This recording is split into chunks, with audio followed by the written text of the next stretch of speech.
I think it's just insane that this came off because of Harry Potter. It's so weird and cool and stupid and amazing at the same Yeah, time. it's a lot of really top athletes that just missed, D1 sports that are running around. Top athletes? I mean, this would be so cool if I think it's a bunch of gymnasts. non-athletes that wanted to be athletes. Yeah. And they're Yeah, like, I believe it. There's lightsaber Jindo. Did you not sense the dripping sarcasm? Not entirely, no. I want it played by like gymnasts who have to play it on wires. I want it played by so athletes cool. that would rather do something else. I want to see professional football players play Quidditch. Yeah, right. With one of the college nerd teams, like against one of the colleges. Wait, American or European football? I think the Niners will do it. American football players. Yeah, not, I think not the Niners soccer would players. be up for it. I think European might be able to pull it off. Or just rugby players. It could be either I rugby. bet you those nerdy college girls wearing the scarves could beat the Jets. You just imagine this, like 110-pound girl just like running through with her little Quidditch thing, like I got that, and then bam, hit by like a 300-pound linebacker. I wish. What does D&D have succubi or anything like that? Because I think they could be the equivalent of the Vila, and they could be Ilithium's mascots. They're evil. What happened to the Golden Dragons? Now you want some like half naked? Because they're supposed to distract the other players. Well, succubi. Your team could just play topless. Succubi can genuinely fall in love with mortals, but even if they do, and they're actually in love with them, sleeping with them is still a death sentence. That's kind of worth it. I mean, I just wanted something equivalent to Vila to be cheerleaders. Well, there's also you got dryads, siren. There's all kinds of monsters that enchant men. Got regular elves that might want to be cheerleaders. I mean, it's fully inclusive. Whatever you want. All right, what I want to do is play D&D. I mean, do we have to? I'm having so much fun. We have Strahd. We have Strahd, and Lucky is here now. Lucky, are you still getting like set up over there? I am. Oh shoot! I think I'm streaming currently. I didn't. Mean to, oh, good. But no, that's fun. My ideas are now out there in the world, and I'll lose money. Yeah. I'm kidding. Thanks for humoring me. You are welcome. Fun. I'm trying to bring. Oh, we are live. It looks like. Did we not have got a new intro? No intro. I was busy this week. No new intro. We definitely need a dragon Quidditch intro for next week, just for fun. If you want to make it, send it my way.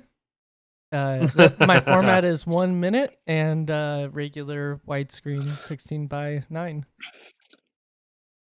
He also accepts Venmo and PayPal. That also. Yeah.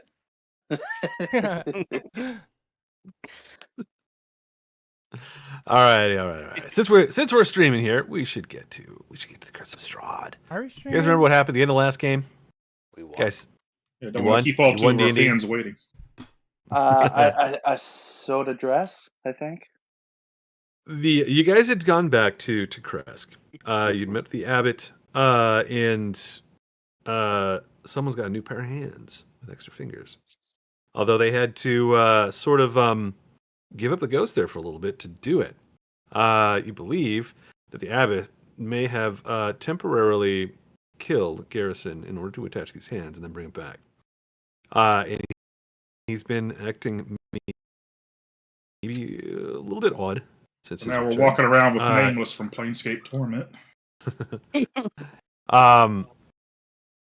But that evening, you guys decided to stay at the Abbey, and you sort of split up into two groups. One that stayed in the dining hall, and then two others, Jareth and Nazoth, who had stayed over in the eastern wing, like the asylum wing of the Abbey.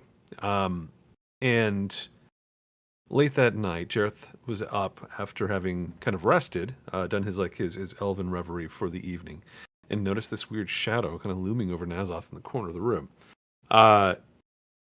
He woke up Nazoth, and the shadow withdrew out of sight. And there was a moment where they discussed with one another what that might have been, and I believe who was it? Jareth had made this, had made a really good religion check and realized that it was like an undead spirit that can be quite dangerous. They can suck the life out of the living, and if they drain all of their strength, then the body dies, and they can kind of pull that spirit out and make another shadow from that from their victims. Jareth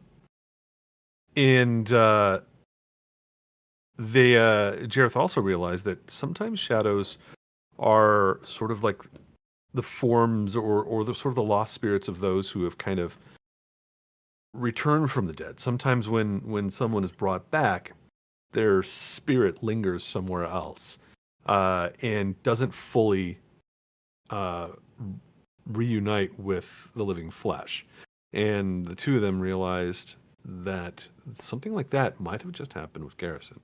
And I believe the end of the game was them basically rushing from the room to head towards the northern wing of the Abbey where the dining hall is, where the rest of the group is resting that evening.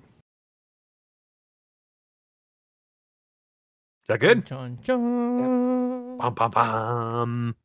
So that is where we start. Yes, exactly. Bum, bum, bum. So yeah, And let's put a little bit of music or something here, something dark and creepy. I think last we left off, Gretchen and I were like, "What's going on with Garrison?" And Bimothy was asleep still.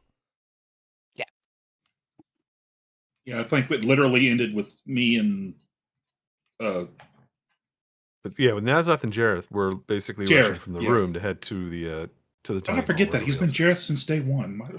I know. Jareth, it's always Jareth. I don't know. Jareth going Jareth. I'm too young to be getting old. All right, let's put on some sort of music. Not that anybody else can hear it. I'm generally curious. Has anybody else ever done anything like I've done, where they've just Jareth, like whoever their character is, and just remade them, or they always switch it up? I was debating doing that with Stu, the lizard. Like I was always going to do just different variations of a wizard named Stu. But then when we did Spelljammer, I was like, "There's no way I'm not going to do an autognome. They look so cool." And then yeah, I've never played with anyone who has, but I know they're out there. So you're for sure. not alone. I've played the same character a couple times, different versions of them, but never like back to back. There's nothing wrong with playing the same character as long as you just you got to start over. Yeah. Plus, it gives me the chance to learn different classes while still having the familiarity of my character and backstory. So I don't have to focus on that every single time. I've seen a lot more people being like, I only play Paladin. Like which to me, like, really? I can understand that. Yeah, like I found my class and this is it. Yeah. That's me with wizards. I've been trying to branch out and do other classes, but the wizards are just the most fun for me. I agree. Yeah, wizards are I might do that once because honestly I feel like I'm just gonna keep trying different classes until I find which works best the way I want to tell Jareth's story, whatever that Jareth is. It's really more of a power fantasy. I mean, you're still making up a new backstory every single time, so I don't know if you're saving yourself much. Like, Not really. I just kind of change it because sometimes the parents are dead, sometimes they're alive, sometimes I have a fiance, sometimes I don't. The basis of who he is always stays the same. Yeah. He's always a high elf, a prince from Lithium. Right. Right. But you had said that you kind of thought about doing that because it was just easy to remember who he is. I felt like that was part of the premise as to why you choose the same one. A little bit. Makes it easier to focus on learning the classes and just kind of getting into the character when I don't have to worry about it's new each time. Reminds me of that line from BioShock Infinite. It's different every time, but there's always a man, always a girl. Always a lighthouse. Always a lighthouse. Yeah. I don't have a lighthouse in Lithium. Damn. Gotta build it's not one BioShock now. then. That's either Do you want it to be lighthouse BioShock? or Quidditch arena. I mean, Or is it by the shore? If it's not by the shore, you don't need one. It is. Then you need a lighthouse. Yeah. Yeah, there's a giant. I haven't decided if it's an ocean, a lake, or whatever, and on one side, and then the forest on the other. So that's how Lithium really makes their money, off of shipwreckage. Honestly, it's mostly the mining. Like if you go through the previous Google Docs, you can see our exports and imports. You can see. Yeah, because the neighbor to the north is a big mining country, so you just get all up there. Well, I mean, technically, I don't really have a neighbor. Sorry. Lithium owns that whole planet. Pretty much. The plane of a lithium. Plane of lithium. Yep. It's flat Earth theory. There's just one flat place that's lithium, and if you go too far, you fall off the edge. No, I just like to think the rest of the realm, planet, plane, whatever you want to call it, is uninhabitable.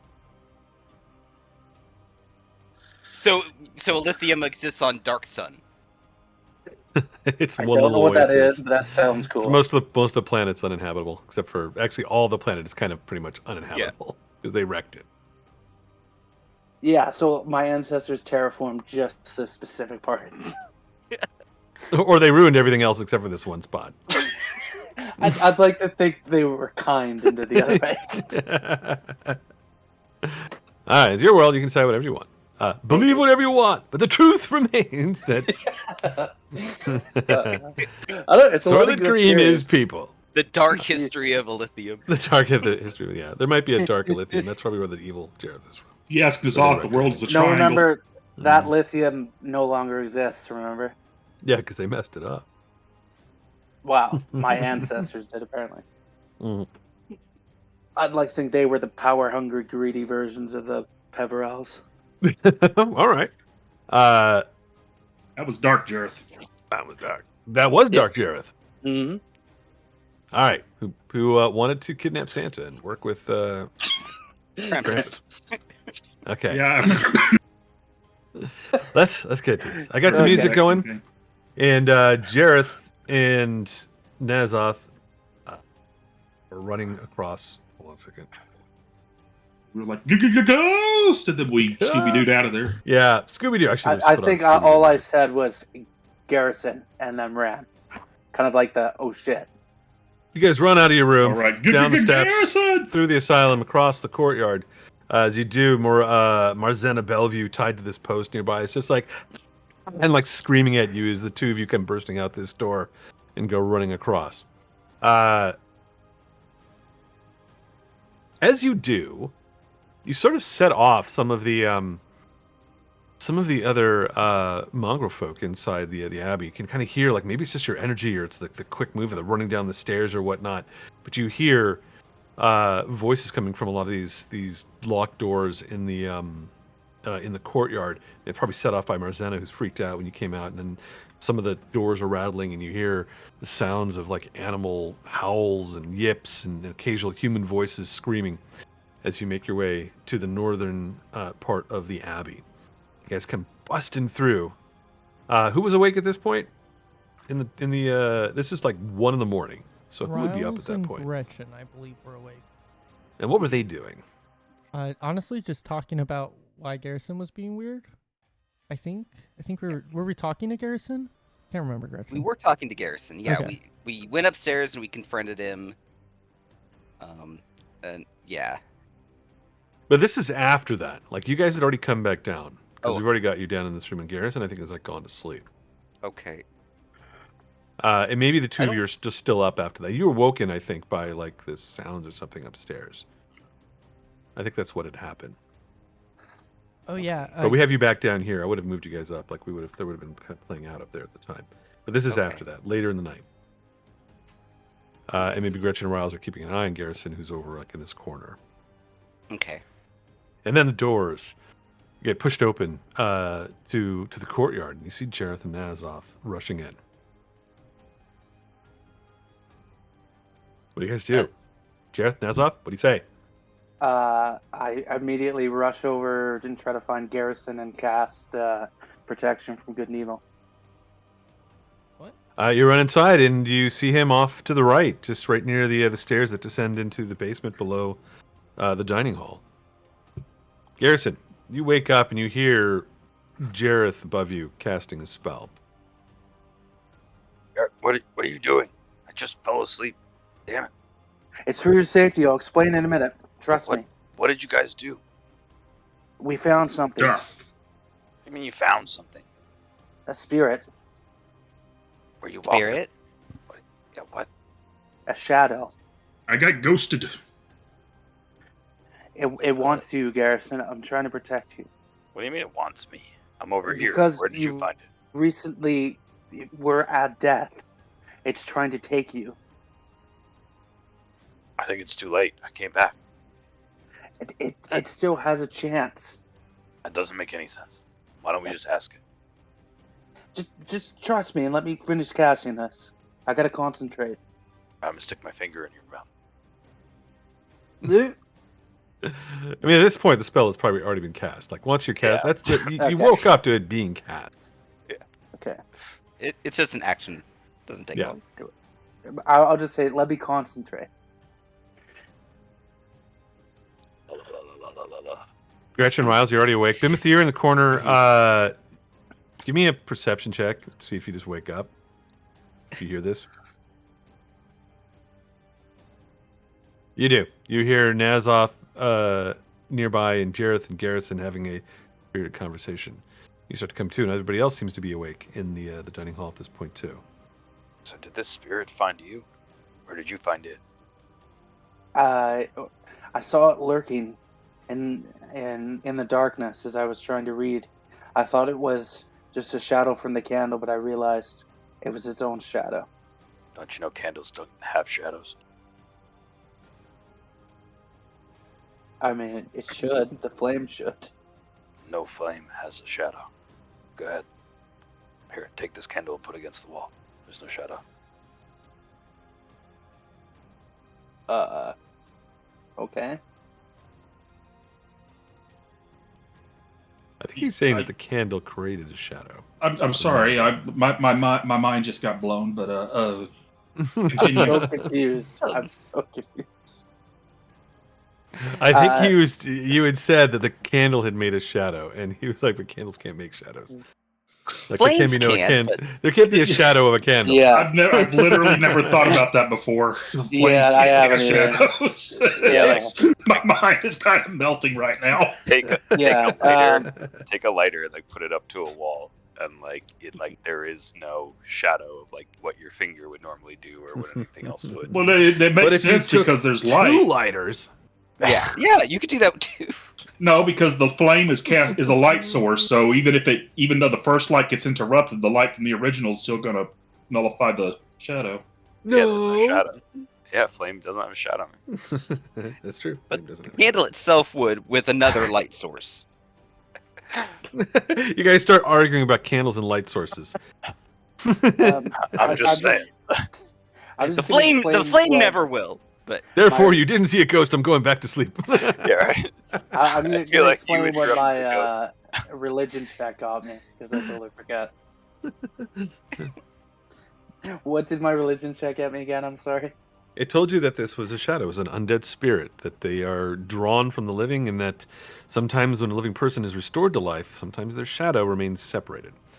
And that they don't like the living. Shadows, they like to steal life from the living, like the warm glow of life, and they pull it away, and once it's torn from a body, they transform it into another shadow. Yeah. Now, So this thing, that didn't happen in Azoth. You don't know if you just interrupted it by noticing it, or what, but you guys also got out of there really quick, too. But you know where you saw it. It was on the other side of the courtyard, up in the, in the upper floor of the asylum. So were you You're allowed looking up around there? here. Maybe you guys are all paranoid. Let's get a perception check from everybody. all right. Were you somewhere you weren't supposed to be? That's all I'm asking. no, I was in my room. I'll take my passive on this. 17. All right. Just hanging out in the room. Can I roll a religion check to confirm what Jareth's saying? Go ahead. You're all looking around. You do see a few shadows Nope. jumping in the Never heard of along a the shadow. wall, but they seem to be from cast from just maybe the normal light in this room. Nothing seems to be moving unnaturally in here. Well, do you guys want to sleep here? Maybe you'll feel more comfortable. Yeah, I'll stay right beside you. All right, well, I'm not that worried about it. So you go wherever you're comfortable. Let's see. I pull a chair over.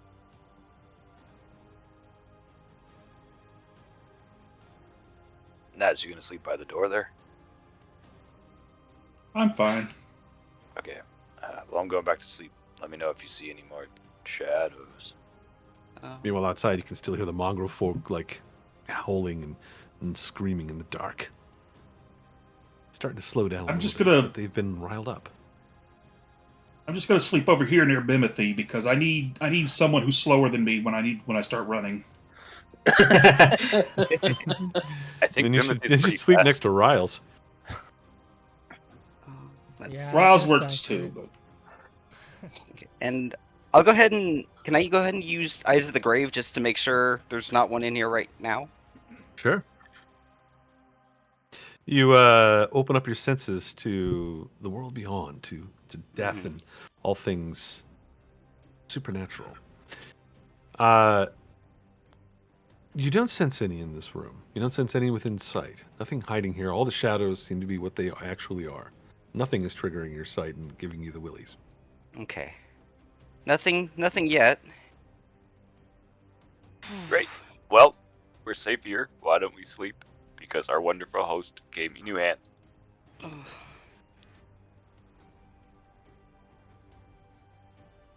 Does everybody go back to sleep? might as well. Jareth, are you big spoon or little spoon? I don't need to sleep. I've already meditated. Okay. I'm sorry. Sometimes I fart in my sleep, and Garrison rolls over on his bed mat. I'm fine sitting in this chair. That's okay. Sometimes I summon ancient evils in my sleep. Yeah. Bimothy scoots away from Nazoth when he hears that.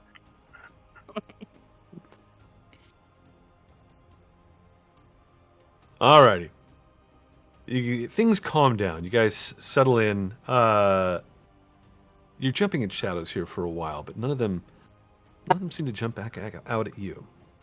And eventually, hour passes, maybe another one. The group is going back to sleep.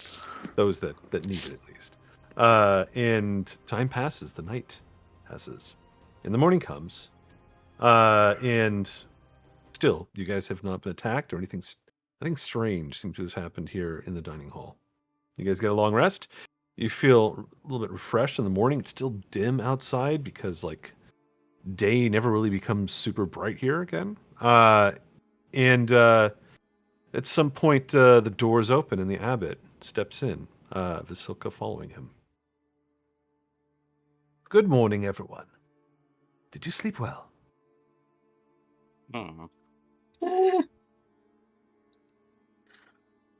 I apologize. I heard that some of our friends here were a little bit disturbed late last night, but they seem to have calmed down. I hope they didn't keep you up. Come, my dear, he says, kind of taking Vasilka's hand and leading her back over into the dining hall. Will you be staying here with us today, then? I think I'm done. Yeah, I think we're gonna be moving on. When are you gonna meet the master with the dress? Oh, well, I don't have a specific date, but I believe that he will be here in a few days. Perhaps even today. All right. Well, it's been wonderful being here with you. I wish you the best of luck, Garrison. Yeah, Garrison sticks out his new hand. Things to see. I really appreciate what you did, and I hope this works out for you too. And he's kind of like now all of a sudden like kind of rushing because he doesn't want to be here if Sean's going to show up today. Oh, are you leaving then? I thought perhaps you'd be excited to meet our Lord. Already met. Don't you wish to bear witness to this glorious event? He meets his new wife here. Vasilka, I believe, is ready for him. Look at how beautiful she is, how poised. That's a Like special statue. They deserve that between each other, and never meet your heroes. And it turns out that yep, that's what I did. Gotta go. Sorry. Ah, well, that is too bad. Your business takes you elsewhere. I can understand that. It was good meeting all of you. And again, thank you for bringing such a fine wedding outfit for Vasilka. I am certain that our Lord will be quite pleased with her in such a beautiful dress. If he is pleased and he needs anything else from you or her for the wedding day, just let us know, okay? Yeah? Yeah, or just send a message. Bye. And be sure to let them know that we were all involved and give them all our names. My name is John Smith, by the way. I go by Bimothy. This is Timothy, Riles, Jareth, Garrison, Gretchen, and I'm James. My name's Carlos Santana. He's back. That's a Carlos callback. again is back. He says, you all are so humble and your senses of humor are so strange. Do not fear. I remember all of your names and you will be given due credit. Okay, Fuck. well, we appreciate that, and anything we can to help the land, right, guys? I really hope that love is the answer here, and And with that, let's go. Yeah, I We hope got you make it a through this. thing to investigate. Oh, also, the prince here said he saw a spirit in your house or something. I didn't see it. I had my own issues, but you might want to look out for that. It was a shadow and it tried to eat me. So I'm only giving you 4 stars on the review, but... A shadow? You're jumping at shadows. No, the shadow was jumping at me. Get it right. Were you injured? I can No. help you if you were. This land, such things are commonplace here, unfortunately, and even the Abbey here is not completely immune to such corruption. But we can only hope that when the Lord finds love, these troubles will trouble us no further.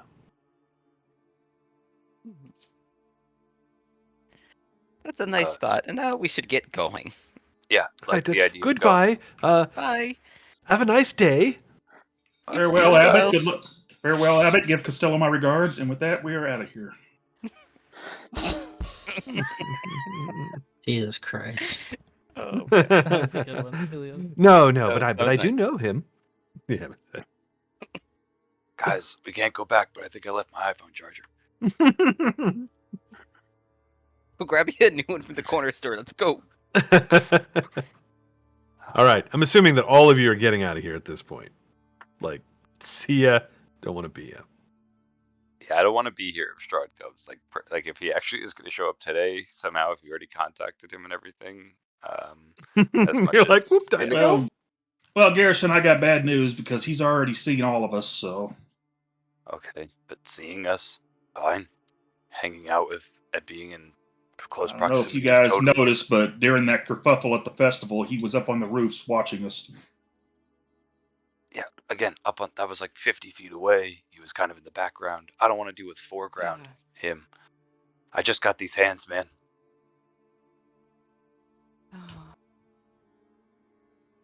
All right. I'm assuming everybody's leaving. Nobody's like sticking around behind to have like breakfast with the abbot and Well, whatnot. I mean, if that's going to harm us, we could say we ate breakfast first, but I don't know. No, you guys just left. Breakfast got All right. left behind. You're maybe as you're leaving and heading out through the gates, you see Siegfried and Otto kind of like are snoozing here in the morning, kind of sleeping in. Let's see real quick. Both of them kind of wake up as you guys are, talking amongst yourselves as you pass through the gates. They kind of look over the top of these little watchtowers. They're like, "Are you leaving already? Where are you going?" Yeah. Busy day. All right. Off to ply your mother. Good night. What? What did you say about my mother?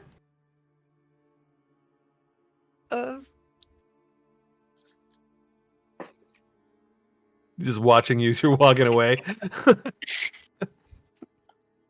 I didn't even know my mother. Otto, I think he knew my mother.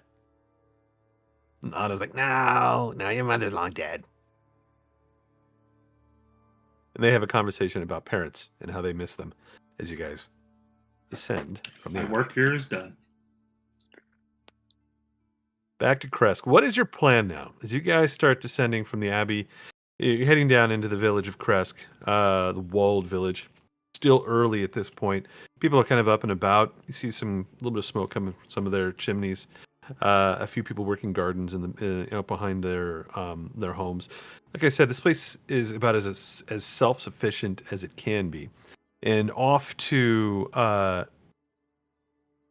think that there is. Where can we cause the most mischief? That's where Nazoth wants to go. All right. What about everybody else? I don't know. I think I've had my fair share so- of mischief. I kind of just want to get home now. Looking at our objectives, we got that one place that's going to tell us how to beat Strahd, but we're probably not ready for that. And then we got Yester Hill, yeah. Then we got which Baba. is a gem spot. Then we got the Baba Yaga ripoff house that's Yaga wandering Bas- around Yaga somewhere. Gaba. The saga? La Saga. Hey, Gabba Gabba, Lasagna. whatever her name is. I don't Yeah, know. hey Gabba Lasagna. Gabba lasagna. Gotcha. And we got my windmill that we haven't checked out yet. Oh, wait. Windmill party / we finally turned it into a bar? Is that still the plan, Nazoth? A Den of Decadence, yes. Yes. Den of Decadence, Den of Decadence. That's what Rouse is chanting. Oh, rolls off the tongue. Yeah, let's go to the And, haunted windmill. What else we got going on? Is there anything in between us and the haunted windmill that we could check out? Otherwise, let's go straight there. You guys pull out your map and you take a look at it. Find out where you are and where you're going. Oh, I thought we were doing Yester Hill next. On the map. We Well, kind of talked about it, but What? Refresh my memory. What specifically is that Yester Hill that we need? druids We and a have gem. to take care of the druids and the gem, yeah. Okay. Yeah. Well, I'm down to go to Yester Hill then. It's close because we're right here, and Yester Hill will be closer than the windmill, which is way over here. Mm-hmm. Okay. Yeah, Yester Hill it is. and we can absolutely go to the windmill after, right? Let's go to Yester Hill. Go there whenever you want. Yeah, Rouse was Unless- just I wanna- Den of Unless Decadence you're dead. chanting in Um, character. Should we make a quick stop at the Wizard of Wines on the way? Because that's a good spot to rest from traveling. You can get to Yester Hill in less than a day. Assuming that Right. you aren't encounter stuff along the way. So That's how many miles is it? And I would walk. It's about 6 6 miles. miles. So you can get there in about half a day.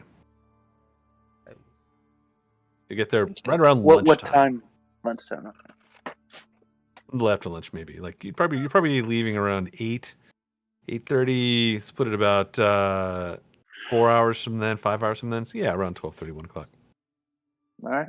Lunchtime is when you would arrive, assuming you don't encounter anything along the road. Do we, Rob? Everybody roll a d20. Somebody made live dice nice.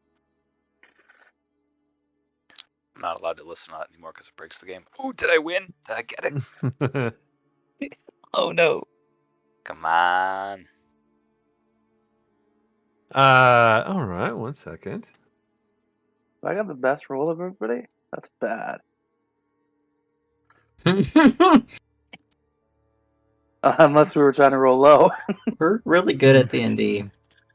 So good, D&D. Hey, So yeah, good. are we having fun though? You're the best. No. You're the best at D&D.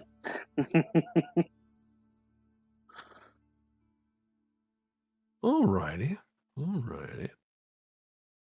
As you guys are making your way along the road, you head down.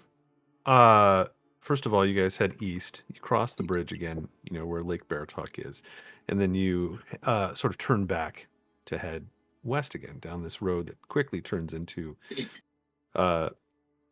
into like a sort of a dirt road. The cobblestones kind of peter out after a while, and the rest of the way, the Wizards of Wine into the Exeter Hill is going to be sort of a homemade sort of rough road. As you are you stopping at the Wizard of Wines or no? Or are you just going to continue the whole way? I don't see the need. I think we shouldn't ask if what's his name can join us. Was it the younger son who helped us when we were trapped in there? Can we sacrifice your child to these druids? Yeah, but that was really hard on him, even at the time, right? He almost died. Yeah. And that was only a few days ago. Or a week ago. Right. I mean, you could go and stop and ask if he wants to come and help you, but you do know that they were they're trying to restore their winery, and they're all working hard. Chances are he's probably not going to. He's not an adventurer for one, and he's the strongest of the sons working at the winery. Sounds like half the group is probably not a good idea. Okay.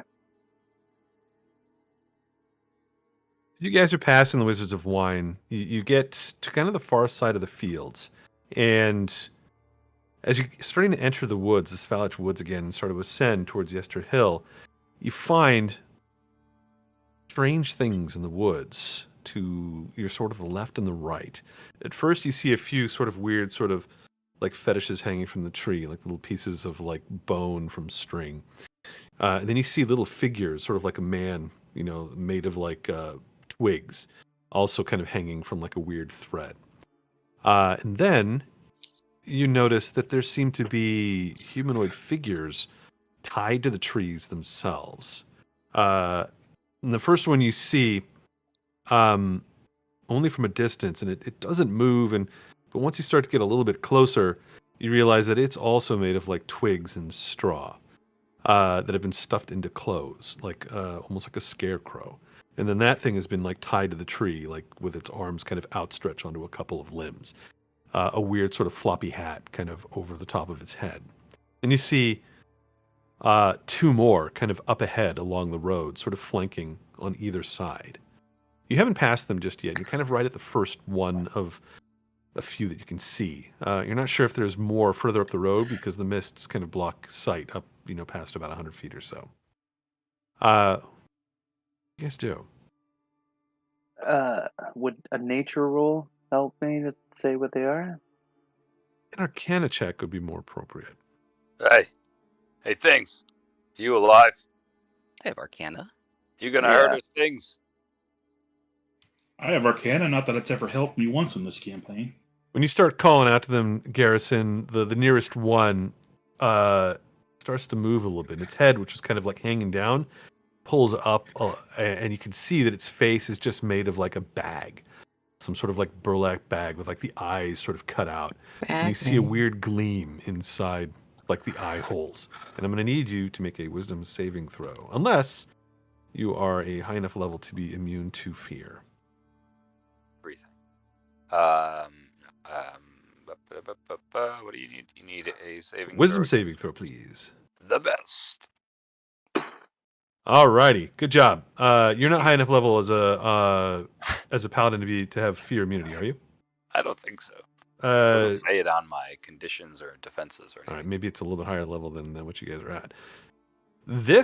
You are so frightened by the look in this thing's eyes that you are paralyzed. Your body just sort of freezes up, and everybody sort of sees this as Garrison confronts one of these things, moves towards the nearest one and shouts at it. Its head comes up, looks at him, a little flash of light from its eyes, and Garrison just stiffens up on the road. And then you see this thing start to pull its hand free from the limb on one side, and then swing down from the other and land on the ground. It looks a little bit like this. Here's an image of it. And then you see the other ones starting to move as well, disentangling themselves from the trees. Give me a second here, and I'll bring you guys to a new map. Was my 16 Arcana high enough for anything? Your 16 Arcana tells you that these are scarecrows. They are constructs. They're not things of nature at all. I get it. They are. They do have a rudimentary intelligence. They can understand languages. or at least the language of whoever it was that made them. They can't speak on their own. They typically exist to warn off creatures that might be getting too close to their master's domain, but they sometimes have other purposes as well. Um, All right, give me 1 second here. And Constructs. ready. Can't do anything against constructs. I Look think like- I might have an idea. I mean, you gonna get them? I got to see in relation on the map. All right, hold on 1 second. We're gonna, as soon as I bring in the map, and I got screwed up here on it. Are we seeing white? No, you're not there just yet. I'm just wondering if I have to refresh. No, not yet. Okay. Alrighty. Let's bring you guys to this map here. Dark, spooky forest. Oh, no. Garrison, I think, is going to be in the front here and paralyzed, right near this guy. This is the one that just looked at him. And I don't know where everybody else is, like on the map. You can kind of, if you think you're in a different order coming down the road, you would be traveling sort of, southwesterly, like this way. So I just kind of threw you guys on the map. But let's roll initiative because these things seem to have decided that they don't like you. Garrison is currently paralyzed. I think my character jumped on me. Where... Jump like to a new position. I don't know if I was in between grids or what, but when I clicked on my character, he jumped. Yeah, you were in between. Yeah, choose grids. the one that you want to be in. I just threw everybody down. I only put Garrison in the front because he was talking to this thing. Stand by. I'm having my weekly 20 crash.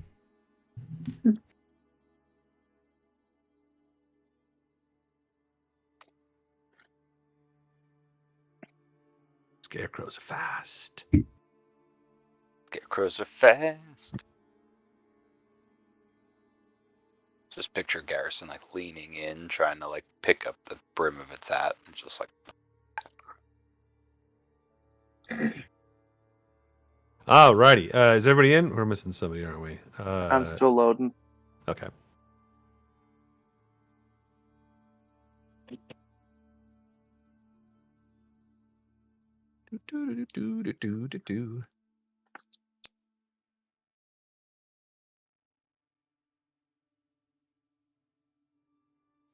What is Jareth's initiative bonus? 2. All right, so there's a chance if you rolled really high that you could go first. So let's hold off for a second. No other conflicts here that I'm seeing. So we just need to wait for Jareth to roll in, and then we'll go. I'm gonna switch up the music. Stuck on determining scale sizes. You may need to like refresh or something. Yeah.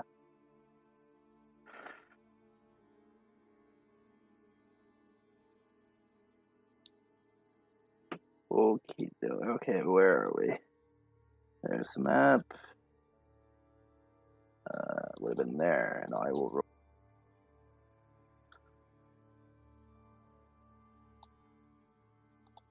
Did that go through?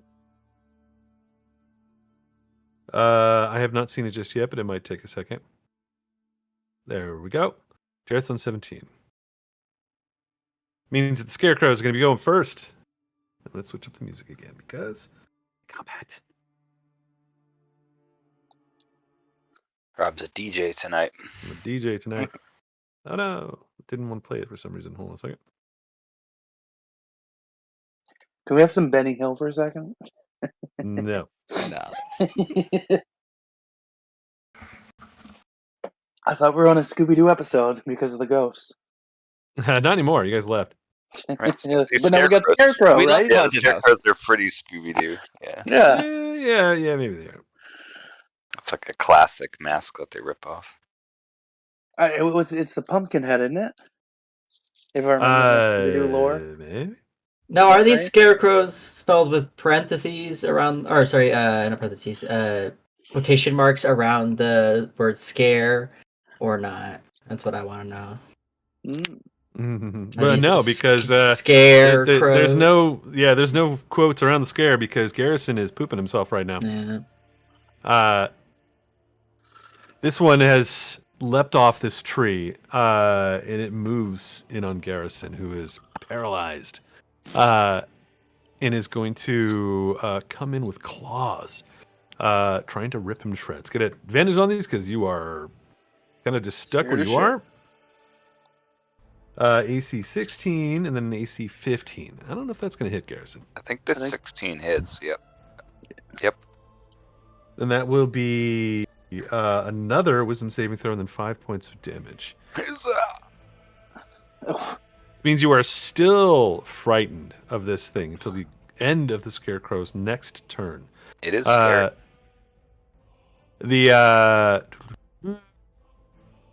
And then you, this is not going to happen until your turn. You can roll again versus its paralyzation at the end of your turn. But these other Scarecrows have now leapt down as well, and they are moving in. They have a speed of 30, so another one comes in on Garrison, and then the other one drops down and moves in on Jareth. 2 more claw attacks on Garrison. Oh, AC 16 for 4 points, and then a crit for 12 points.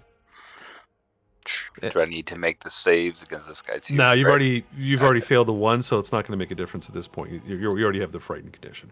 2 attacks also come in on Jareth. Miss with an AC 7, and then you'll have to roll a wisdom saving throw 2 or be frightened. But wisdom's my best stat. Holy shit! Was your best stat. Also, further down the road, coming out of the mist, having been drawn in by the sounds of this combat, are 3 more of these things. Oh boy. That is it for the Scarecrows. Nazoth is up. Okay. Is there a check I can see to tell if these guys are immune to frighten or not? Oh, I almost forgot. There's 2 others that were here. One of them is still staring at Garrison, who's kind of still paralyzed. Jareth, you're going to need to also make another wisdom saving throw from their glare, which is a separate thing. Sorry, Nazoth. I just need to resolve this real quick. Wow. Yikes. All right. That means that Jareth is also paralyzed until the end of the Scarecrow's next turn. This is totally on Jareth, like. Nope. All right, sorry. Go ahead, Nazoth. What was the question again? Is there a check I can make to see if they're immune to fear before I waste a spell on them? Yeah, give me an Arcana check if you haven't already made one. Did you make one at first to try to identify these things?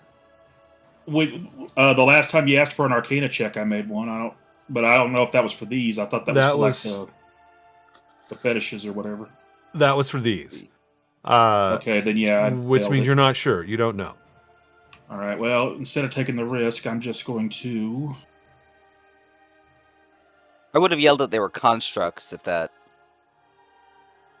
makes any difference. Constructs, I think, are immune to fear.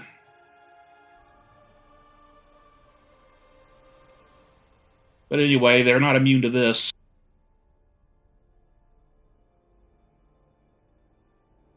What is this? Okay, that blast? Or something else. Well, there goes my dramatic timing. It was supposed to link it. Come on now. What are you trying to cast or use? Cloud of Daggers. Alrighty. Hold on, let me reload the page. I think Cloud of Daggers fills 1 5-foot square, doesn't it?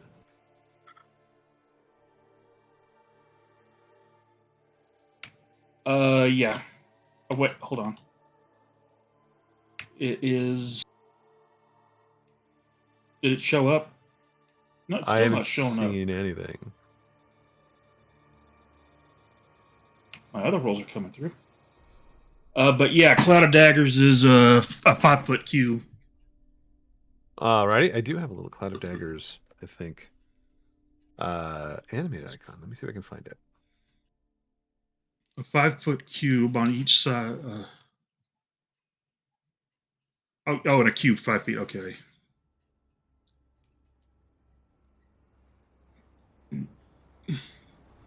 Oh, my little dancing Cloud of Daggers isn't working. That's a bummer. Wait, maybe this one does. Okay, it says a creature takes 44 when it enters the area for the first time. Does that mean when it I guess it doesn't take effect until their next turn. let's take a look at it. Did you already post it up? No, I'll find it real quick. I'm gonna have to copy paste it. I got it. I thought the area was bigger than that. 5 feet on a side. So it's 1 5-foot cube, basically. A creature takes damage when it enters the spell area for the first time in a turn, or starts its turn there. So it will mess up something when you. Where do you want to drop it? Because you can drop it on one of these guys. It will hit them, but it won't hit them until their turn comes up. And there's no way I could hit 2 of them with it. No, because it's just I can't it's a drop 1 it in 5-foot between. area. Can't drop it in between these 2. No, you can't split squares, unfortunately. Damn Baldur's Gate making me think spells work different. Because that spell is broken as hell in Baldur's Gate. Yeah, let me drop it on this one and on these 2 right here. All right. And then let's see. I don't have a bonus action per se, so instead I'm going to just scoot back a bit so I can be safe for my ranged attacks. And that'll be my turn. Then. Okay. Well, let's go. Jareth was paralyzed, right? Mm-hmm. All right. Let's see here. Until the end of the Scarecrow's turn. So if I level up, I might switch that one out. Actually, it looks like the glare there's no second save. It just lasts 1 round. So for this round, you are both frightened and paralyzed. Until someone can do something about it. And I believe it's the same thing for Garrison. And then we go to Ronix. Do I know if Dispel Magic will do anything for anyone? For the glare, no, because it's not a spell. Okay. In that case, I'm going to... If you have something that could remove a condition, then that could do it. But I don't... I think Lesser Restoration might be able to. Yeah. I only have Dispel Magic and Healing Word. Those All are right. my only 2 spells in that area. So instead, I will whisper naughty stuff to this Jack-o'-lantern. And hopefully he can which run one? away. The one right in front of Garrison, but not... why isn't it showing? This one? This way here? Yeah. Where's my All right. measure? That is a Wisdom saving throw. Yes. Fails. 14. Takes some psychic damage, which does not seem to be immune to. And 10 it points. runs. And it moves off in confusion. Moves 30 feet. Yeah. This way. Garrison is the only person that could have made an attack of opportunity, but he is paralyzed and cannot do so. Wah, wah. Is that it for Riles? No, Riles is gonna move. He sees Nazoth over here, and he's like, "Oh yeah," and then he's gonna kind of try to tuck in behind Bimothy. I can't do Healing Word, right? Because I did a spell. Nope. Yeah, I think that's it. All right, Bimothy's up. Okie doke. My hit points are wrong on my character. They are? Hold on. Yeah, should be at. It's not updating. What should it be at? 55. 55. Bump your hit points real quick and see if it changes. There you go. Oh, there. Oh, mine should be different too. Bump your hit points, see if they work. Oh, by the way, D&D Beyond has been weird with attack rolls lately. So if you're trying to attack with a weapon and it's not working, you may have to use the die roller in roll 20. Doke. Bimothy will panic. Who needs to get scared by these guys when you're always constantly scared? If only it worked like that. There you go. And then he's going to make not one, but 2 attacks. Now I have 2 attacks with my silver longsword against the one that's right in front of Garrison. Alrighty. So attack number 1. Oh, Yeah, it is currently broken. It is super broken, yeah. What is your bonus, real quick? For your short sword. For my short sword is +8 to hit. All right, give me 1 second. I might be able to do a quick thing. This is is it a +1 silver short sword? Is that what Is it is? a +1 silver longsword, yep. Strength. Yeah, that is super broken. Also, keep saying I've taken a long rest every time I click on anything.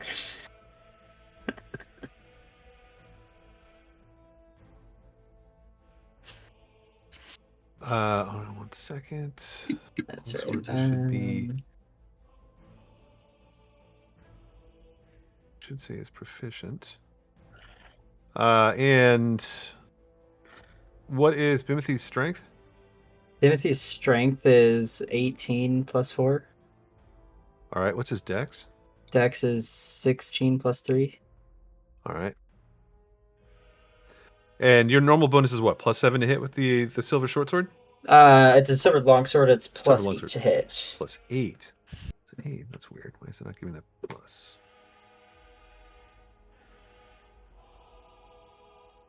Oh, I know why. Hold on a second.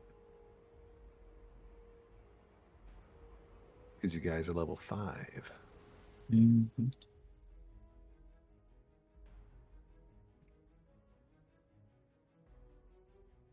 All right. So over on your, you know where the journal is over in Roll20?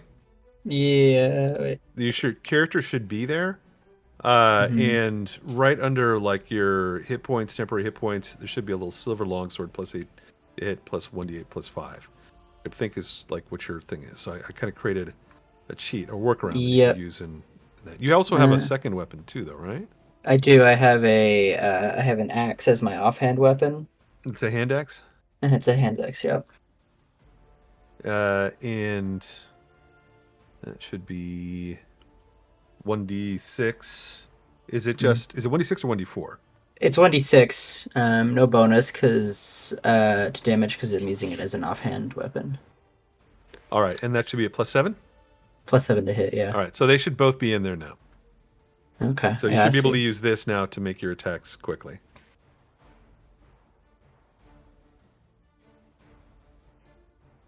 Oh, there's one more thing I forgot. You'll have to read damage. I can fix that too. There's something else I need to add in. Why am I rolling it with advantage? What? I have to change something in the. Okay. In the settings. Where the hell are they? Where are the settings?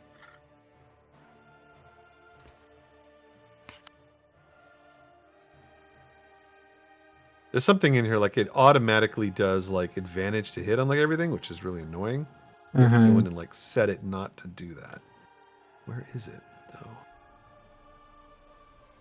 I hate the character sheets with a passion in Roll20. They are not good. Not intuitive. Here we go. I think I found it. All right. Oh, never roll advantage. And then there's something here I can put for damage as well. Show global save. No, I don't need that. Auto roll damage and crit. All right. So now it should work normally.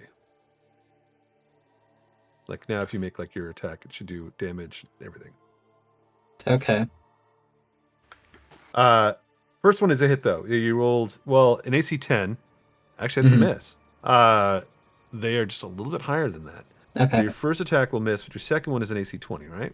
Yes. AC 20. That will hit for 12 points of damage. 12 points of damage. Yep. And then offhand attack. Actually, it'd be 14 points of damage because I'm Got it. Raging or panicking.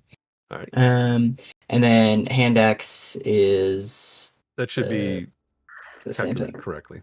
Yep, and then and still +2 to this as well, so it'd be another 5 13 points as you hack into it. 5 points of damage.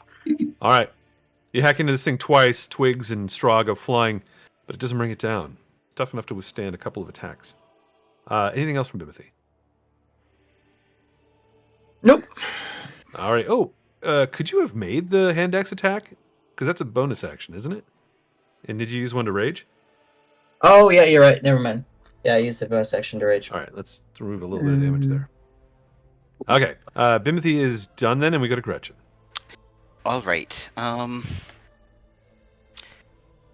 Should I try to heal or restore Garrison or Jareth?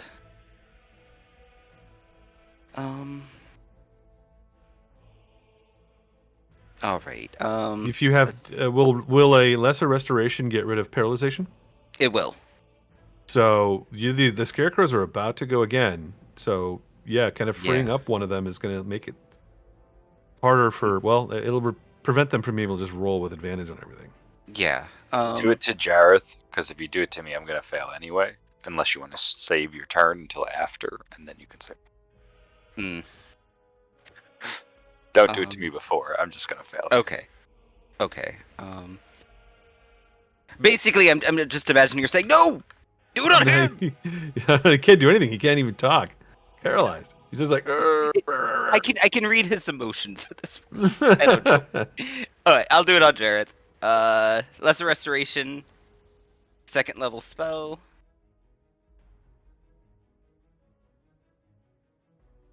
Alright, and then I'll do Spiritual Weapon. And I'll attack the one that doesn't have the blades on them. Oh, wait, you won't be able to do that, though, because one of those is a... Lesser Restoration is a leveled spell, and so is... that's weapon. right. I don't have a...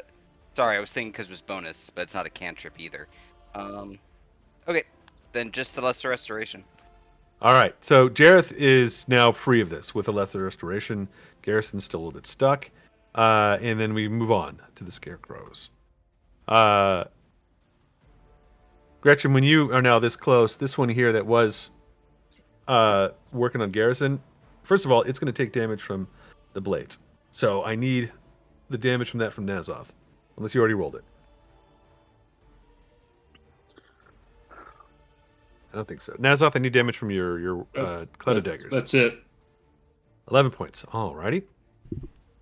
They whack into this thing a few times, messing it up. But it turns its gaze towards Gretchen. Gretchen, you'll have to make that wisdom saving throw. Be frightened.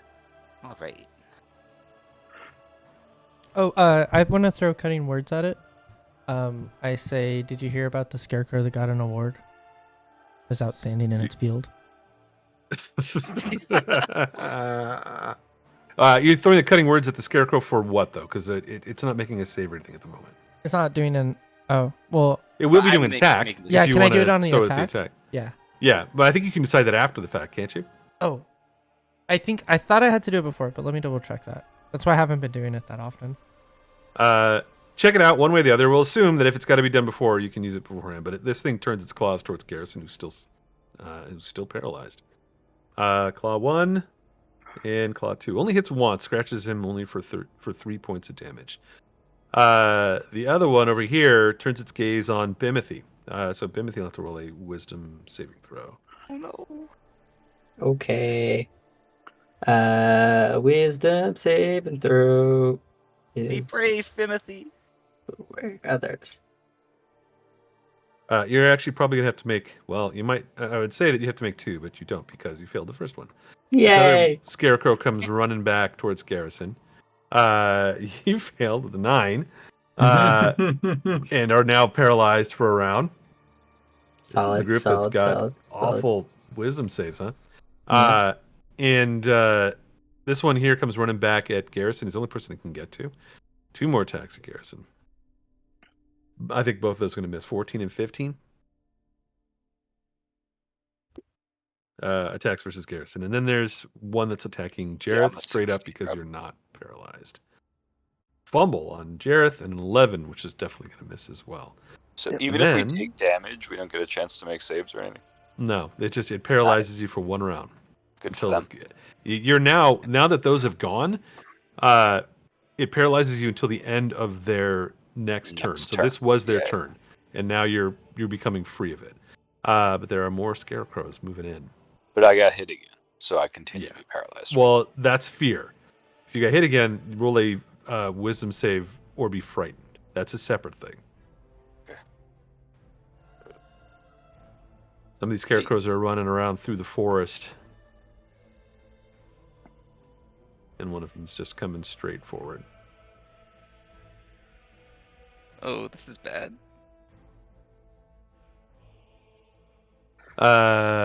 Yeah, creepy faces. They can target one creature within 30 feet of it. So, Nazoth and Riles, these ones that are coming through and flanking you. Riles is just out of range. So, This one will probably go over towards Jareth. And then this one will go towards Nazoth. The two of you need to make wisdom saving throws again. New Scarecrow, new glare. Oh, finally. You're both all right. You're both all right. Did you say I had to make one? Yep.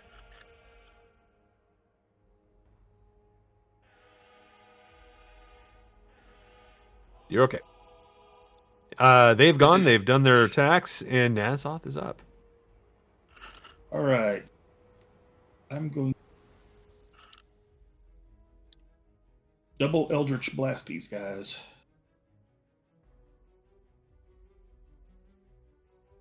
That's Eldritch number 1 on this guy. That is a hit. 13 points. Twigs and rotting cloth go flying. And then I do it again. Same guy. 15 is a hit again. 10 more points. It's still coming.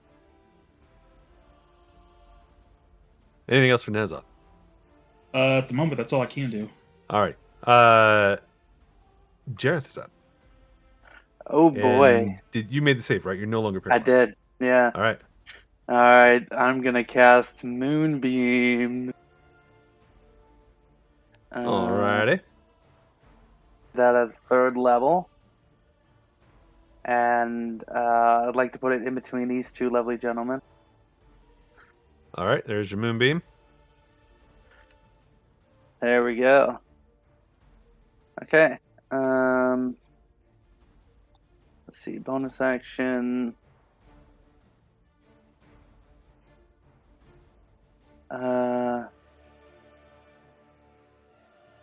I'm pretty sure I can't do this, but I'm just gonna ask. If I bonus action Shillelagh, can I use it? Even though I already cast no, the you spell? can't use it in the same round, but you can get it ready. Because it's not an attack on its own. It just empowers the weapon you've got. Right.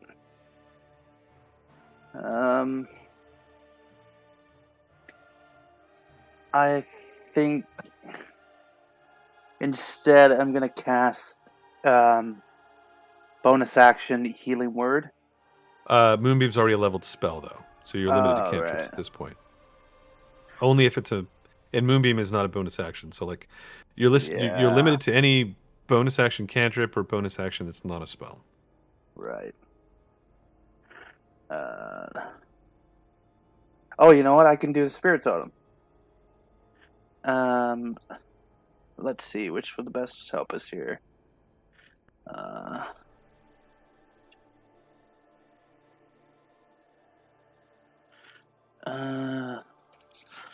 When a creature makes an attack roll against a target, you can use your reaction to gain advantage on wisdom checks.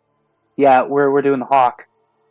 Wisdom checks or wisdom saving throws? Because it's different things. Damn. Okay, you're right. God,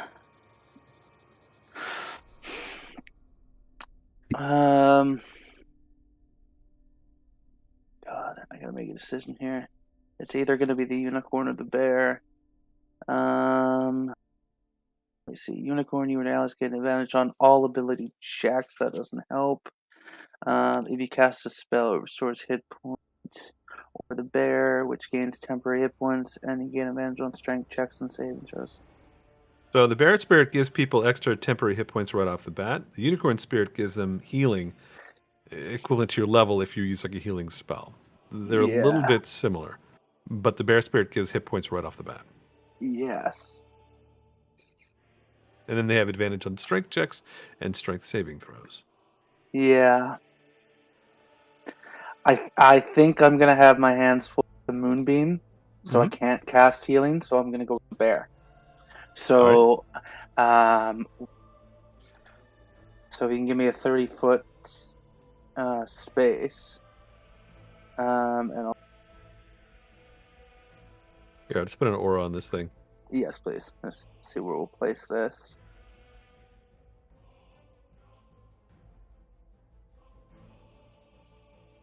There you go. Okay. So place it there. So everybody gain 10 temporary health. Yep. Thank Thank you. Everybody gets 10 temporary hit points. Yep. All right. And that's me. That's it for Jareth? Yep. All right, Garrison is up and still you're not paralyzed again, are you? You're not paralyzed anymore, I think, right? For Garrison? Yeah, so I made the save with an 18, and then Right. I only got hit once last round, and that was the save I made. So I think I'm okay. Yeah. So yeah, now it's just like, what the hell do we do? I am going to. Did you take your 10? Yeah, it's on my sheet. It might not have updated. Here, I'll get there. I can do it real quick. Yeah, I can do it. I guess I will bonus action Shield of Faith upon myself, giving me a +2 AC. And I'm going. Have we injured or done anything to any of these guys? Yeah. I'm gonna hit the one in. The one yeah. here is taking a little bit of damage from psychic damage, and the one that's taking the most is this one. Yeah, I'm gonna go after. Let's just try to focus fire so we can get ourselves out of here. Right. This one's also like standing in the cloud of daggers, so it's probably going to get tore up by that too. And a moonbeam. And a moonbeam. Like on its turn, it's going to get hit by cloud of daggers and moonbeam. All right, I'm gonna hit that one. Southie it is. All right, that one's damaged too. Okay, damaged as well. Yes. Punch. With your Damn. Okay. All right, that's fine. It's up at a what do you? Yeah, you're gonna need to do. How much damage do your punches do? 1d4 + 4. You have hands now. You don't want to use a weapon. Did we get you a sword? I don't have a weapon. I do Should have we a get you a shield on sword? my back. Maybe eventually, but Can you you don't have that reach option right to my bag and take the scimitar? I rarely use Reach it. into my pocket. now. Hey, I mean, honestly, you're beside oh, me. Jared, is that I'm your gonna- scimitar? Yep. That's fine. All right, so sorry. Slash roll d20 plus. Ba-ba-dee-ba. I'm gonna have to Seven. loan it to you after this fight until you find an actual weapon. Now that you have hands. All right, those are my 2 attacks, an 18 and a 12 for 1. So let's roll 1d8 + 4. So the one that I'm assuming hits, unless a 12 hits the south guy. 12 hits the south guy. It Okay. does. Oh, shit. Yeah. Okay. Slash roll 1d. Are you rolling D8 for unarmed, or are you rolling D4? D8s. You normally get a D8? Yeah, I got the unarmed fighting style. Oh, that's right. And you get 2 attacks now. Yes, sir. All right. You don't even need a weapon then. Yeah, currently I don't. That's why I don't complain. I'm just here. I am a weapon. Slash roll. Only when I hit. So that's fine. What is your strength now? He asked me 16 so or many 18? questions while I'm doing things. My strength is a +4. It's an 18. All right. Damn. Rob, the Cloud of Dagger, I forgot I'm a warlock, so I'm casting Cloud of Daggers at the max level, so it should be Over 9,000. it should be, according to this, 64. Roll 2d4 more. And Brian, for Garrison, on his character sheet over on roll 20, there is now a punch option there for you. +7 to hit, 1d8 +4. Thanks. Alright. So I'm concentrating. My AC is now an 18, and I hit twice for 11 and 8 damage. Roll a 19 damage. Nice job. Yes. All right. You guys are, these two that are really close together, like kind of almost flanking Garrison, are pretty messed up. And the one over in the woods here, advancing on Nazoth, is also a little screwed up too. But none of them have fallen just yet. Riles, your turn. Okay. I'm going to cast Dissonant Whispers on this guy. All right.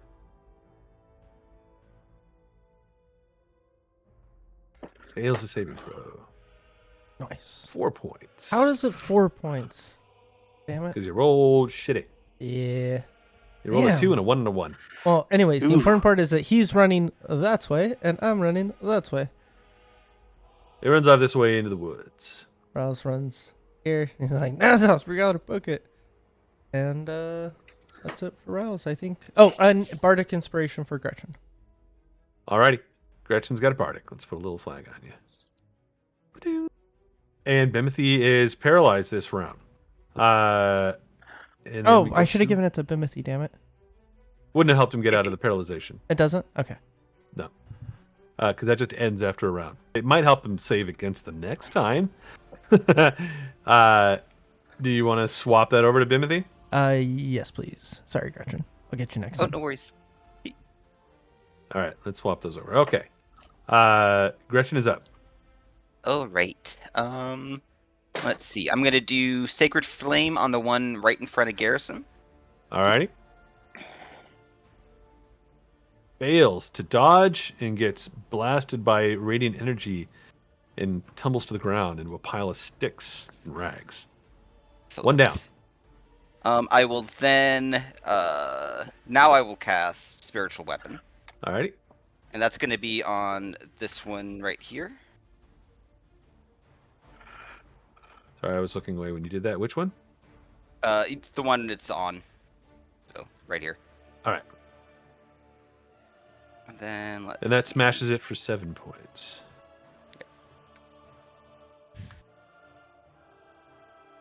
That's it for Gretchen? That's it. Alright, Scarecrows go. Moving, baby. This one here is going to be attacking Bimothy. This one is going to be coming running back. Going to dash this way right up to Nazoth. And another one's going to come around the back here to there. All right. Looks like we're going to have kind of they're all mixed up here. It's going to be one on Bimothy, one on actually this guy here is going to die. Let's do the Cloud of Daggers damage real quick, Nazoth. 64, right? That one gets ripped to shreds. Doesn't get a chance to do anything. And then I need to save for the Moonbeam for the other guy. Is that a con save? Yes, 15. All right. Fails. How much damage? 23. All right. That one's still up. Up long enough to continue to attack. This guy is kind of new to the battle. He is... he's already paralyzed, so this guy will turn and look at Gretchen, and the one coming around the back will turn and look at Jareth. Also, Rob, I drop out of panic because I haven't taken any damage since my last turn. So. Did you do damage? No. Yeah, you did. You moved. You raged, and you moved in. You attacked, and then you got paralyzed, and like. And then I got paralyzed, but then I had another whole turn where nothing happened. Oh. Yes. Alrighty. Well, something's gonna happen now. Mm-hmm. 2 claws at Bimothy. We'll start over there. AC 14, AC 16. 16 hits. For 5 points, then you'll make another Wisdom saving throw. Be frightened. Then there'll be 2 attacks on Jareth straight up.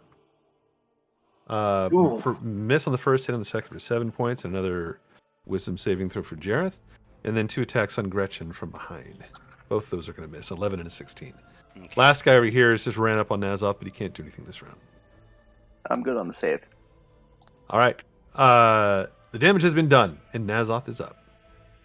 You said I need a wisdom save for. No, it just ends after their turn. It just ends. Oh, the wisdom save for the attack wisdom that save hit if me. you got hit. Yeah, for being Yeah. afraid. Yes, Oh, so you're Oh, my afraid. word. I'm afraid. Scared, But not paralyzed. but not paralyzed. Mhm. All right, Nazoth's turn. Okay. I hate when they get up in my face. I can't do anything about it.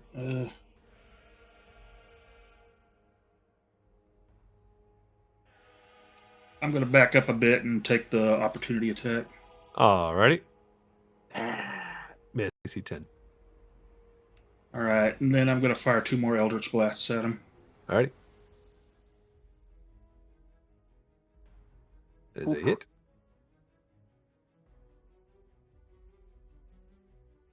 Second one. And a hit. And he falls to pieces.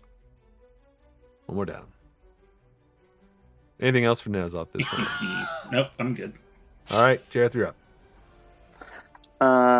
Okay, do I need to move the boom beam? I don't think so. So I'm going to bonus action. Yeah, because I need to concentrate. Oh, roll a concentration check. Constitution check because you took some damage. You're good. Yeah, so I'm concentrating on that. So I'm gonna bonus action shillelagh on the guy who's to my north. And did you roll a wisdom save when you? Yeah, you did. I did. 18. Yeah. All right. On which one? The guy right here. Yes. All right. You turn around. You smack that guy hard for 11 points. Get away. Still standing for the moment. That should be it for me. All right, Garrison's up. Garrison is going to find his character sheet over here and hit punch.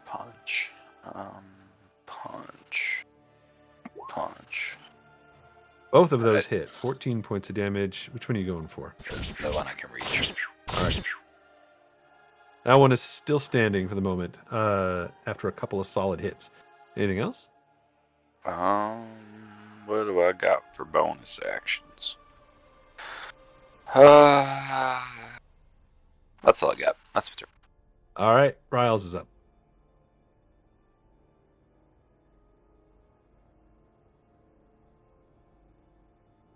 Lucky there. Oh, there you go. Classic double mute. Okay. All right. What can I do? I'm gonna do dissonant whispers on the scarecrow behind Jareth. I think he's in range at 60. Yeah, easily. Okay. All right. So we'll wisdom save for that guy. Oh, I think he made it. He made 16. It. Is that making? So is it damage, a sucker save? No, I think it's half damage and he doesn't move. Alrighty. Well, that one was a decent roll. This is a decent roll. So he would take 5 from that. Still standing. That guy is one of the last to kind of be targeted. Anything else from Riles? Bardic inspiration for Gretchen. All right, Gretchen's got Bardic. Then we got Bimothy. Bimothy, you're back in action now, but you are frightened. Okay. I am frightened. Great. This means you get disadvantage on attacks. Yeah. But there's one right in front of you within range. Okay. How do I make the attacks with disadvantage? With disadvantage? Over in roll 20. I can set it real quick to roll with disadvantage. Okay. Hold on. Advantage toggle. I don't even know what that is. Here, I'm going to put it with advantage for right now and just choose the lower one when you make an attack. Okay. Alright, so one attack with my longsword. That will hit.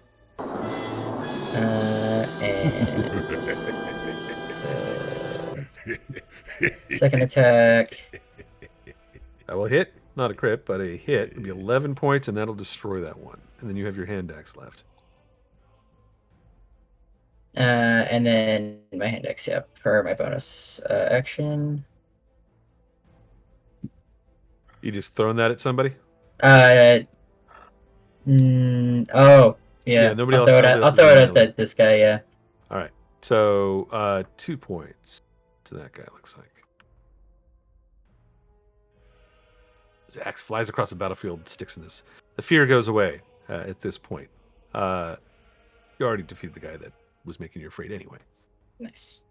And then I'll set you back to normal for attack rolls. Alrighty. You can move at this point too if you want to, because the guy's. I'll stay right here for now. All right, let's go to Gretchen. All right. Let's see.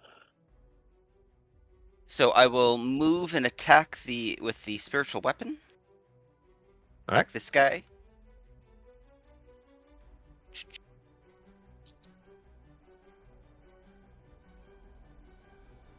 Oh, why is that not working? If it's an attack roll, it's not going to work. You're going to have to do it the hard way, the spell attack and all the damage separate. Unless it was working before, wasn't it? There we There it go. is. Oh, fumble. Oh well. Has he taken any damage? Yes. All right, let's go ahead and you toll the dead. Alrighty. Made the saving throw. I rolled an 18. All right. Oh, that's too bad. That would have been a lot of damage too. Oh man. All right. You try to toll his dead, but it does not work. Oh well.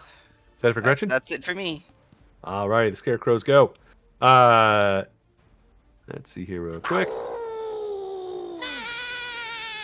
Yeah, they may as well just use the fear stuff again. One on Jareth, one on Gretchen. There's only two of these guys left, and they're focused on the two of you. So let's get wisdom saving throws from the two of you.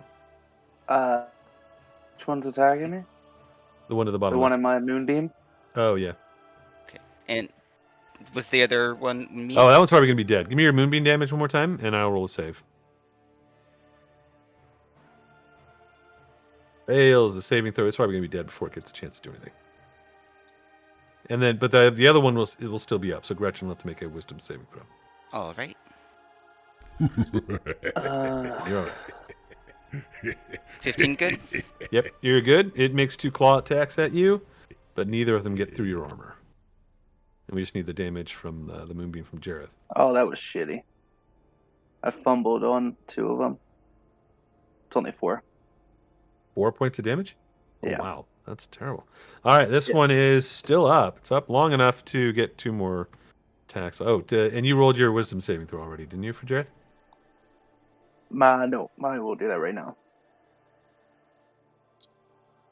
All right, you are all right, and this thing will claw at you. Rawr. Both of them will miss. Nazoth is up. There's only one of these guys left.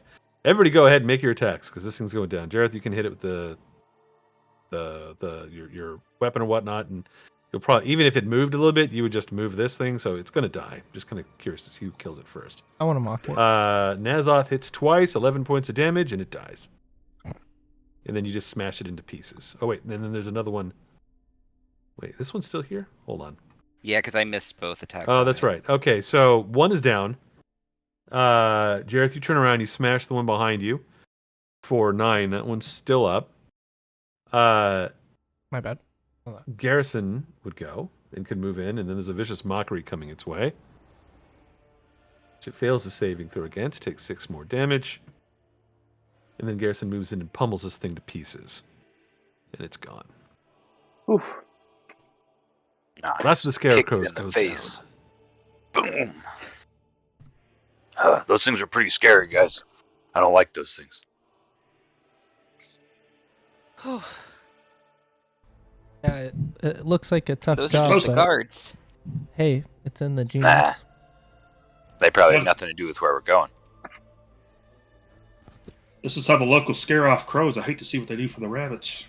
Everybody give me an intelligence check real quick. Think we could wear these hats and hide under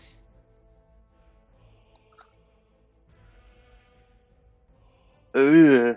I rolled a 20 with my 0 intelligence modifier. All right. I got a 0! I got a 1. If he only had a brain. Oh, man. I'm a Alrighty. good man, don't worry. Gretchen remembers something that that the Martikovs had told you back at the Wizard of Wines when you guys were talking about when the gems were stolen from them. They told you that one was taken, recently by the Druids, and the Druids had come with these needle blights, this sort of army of plant creatures. But one had been stolen before, whom they believe was stolen by Baba Lysaga, and that one was taken by scarecrows. Ooh. So Baba Lysaga uses scarecrows. Baba Lysaga apparently uses scarecrows. You don't know if there's another, maybe, or the Martikovs could be wrong. Maybe Baba Lysaga didn't steal the gem, and maybe the scarecrows are under the control of the Druids. But they're not the same as like the needle blights that they seem to use. Like the scarecrows they're created through sort of occult, arcane magic, not really through sort of natural druidic magic. Yeah, druids tend to use plant-based monsters. These things are They look not like that. plants, and they're made from plants, but they're not plant creatures. They're constructs. Go deeper and find out. What's that one character in League of Legends? No idea. Sorry. All right, I'm gonna bring you guys back to this other map. You guys are a little bit injured. Do you need to do any sort of healing or anything like that before you press on? I will lay on hands myself. Gross. Hey guys, watch this. And do we? Because you have hands. I'm gonna drink a potion. Where'd you get a potion? I have one of those. I made them. Remember? At the Wizard of Wands. I remember nothing. Oh, that's right. Yeah. I vaguely remember that. How many do you have left? What? Do we lose that 10 temporary? Let me check not until you have a real long quick. rest, right? Yeah, think not so, until a not long till rest or until you get hit. Yeah. Okay. So, Jared, the best way to use the unicorn thing is if you're gonna play a healer. So you Right. bonus action throw the unicorn down, then you heal a player, and by healing that player, they get health, and then everyone else around you gets your druid level's health in that circle. So Right. it's like a AoE procking health thing. But like if you're not playing like a healer, you're definitely Yes. better with the I think the bear's the better way to go. Yeah, as soon as I realized, hang on, I'm gonna have the moon, I'm gonna need to concentrate, I was like, just go straight for the bear. Alrighty, I'm just making a couple of adjustments to your character tokens so that if we're gonna have a lot of temp hit point, I want to make sure that it's working. Do I want to use this potion? So broken. You know what? I'm What was gonna it? hold off on the potion. All right. All right. Is everybody tracking their temporary hit points correctly? I can't see it because we're on the map, the big map. All right. 1 second, just making sure that they're all here. Yeah, if you Let me put bring them you on guys back. Let me bring you guys back real quick to that other map and just make sure that it's. You know what? Here. I'm just going to throw your tokens up on this map for a moment, just to make sure that they're all working correctly. Stop throwing me, Rob. Wah, wah, wah. I did not consent. My agency. All right. There are your tokens. It's up in the woods right there. Who are those weirdos up there? There's giants in the woods. Everybody, double check because Nazoth should have those temporary hit points. Ryle should have them. Mine went away. I put mine in, so I don't know. Yeah, mine's working. Nazoth is not set correctly. Hold on. Now it is.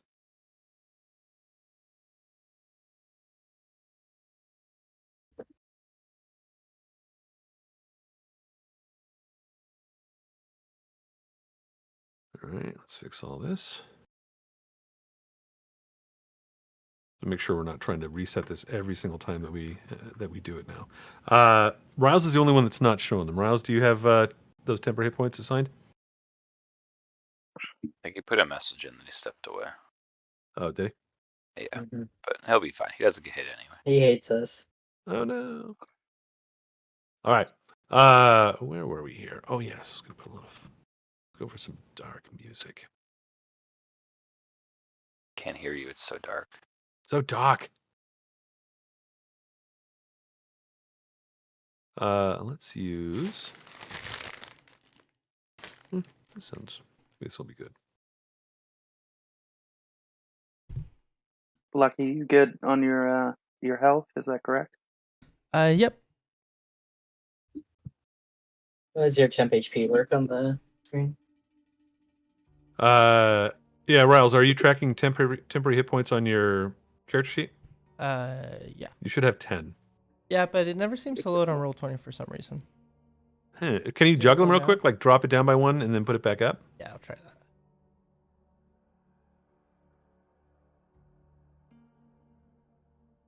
Is it still not doing it? Not that I can see. Maybe you guys see it on Roll20. I'm just weary of refreshing Roll20. No temp. There might be a lag for you. Let me see if I can't get. Maybe there's something off in the way that I did it. I'm going to check real quick. Hold on. Now grab your character over in the campaign and bring him up. And let's see if it works when I do it. Well, that's weird.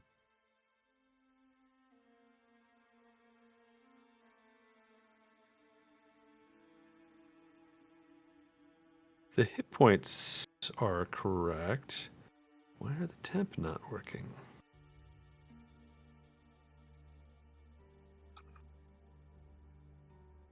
Maybe I need to trick it.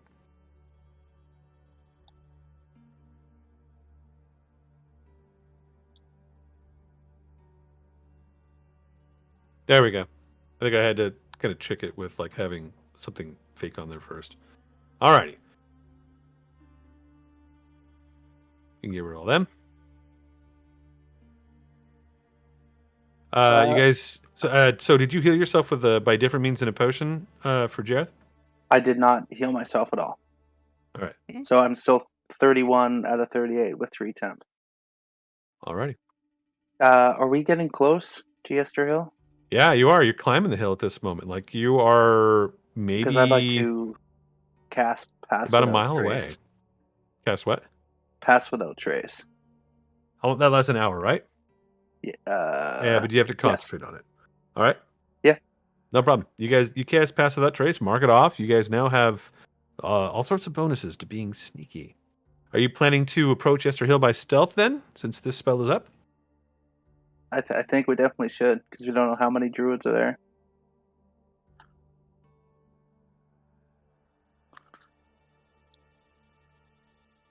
All right. I'm going to bring you guys to another map here in just a second. Oh, come on. Oh, roll 20 is so funny sometimes.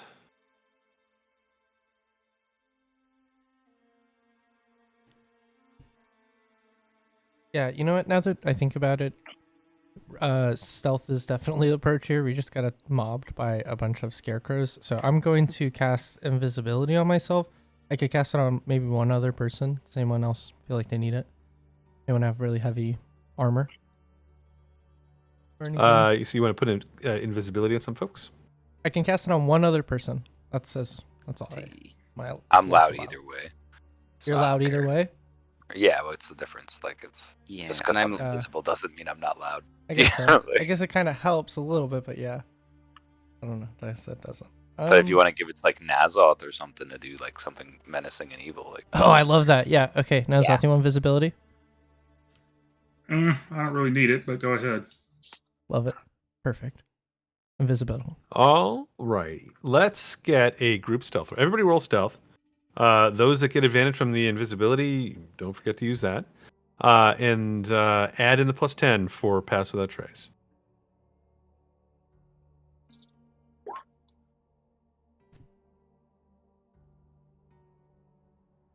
So 22. 31.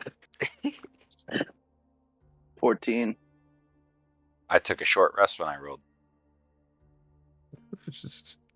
That's another thing that's screwing up. Like it's not doing that, I don't think. But like it's. I did like, it again. Did it actually restore anything when you did a short rest, or is it just saying Nope. you took a short rest? Yeah, it didn't restore anything. I took a short rest. It doesn't roll at disadvantage.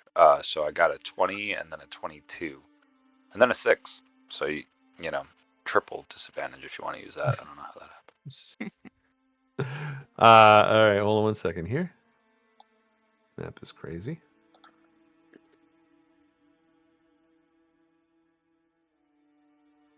Hold on 1 moment. What is going on here?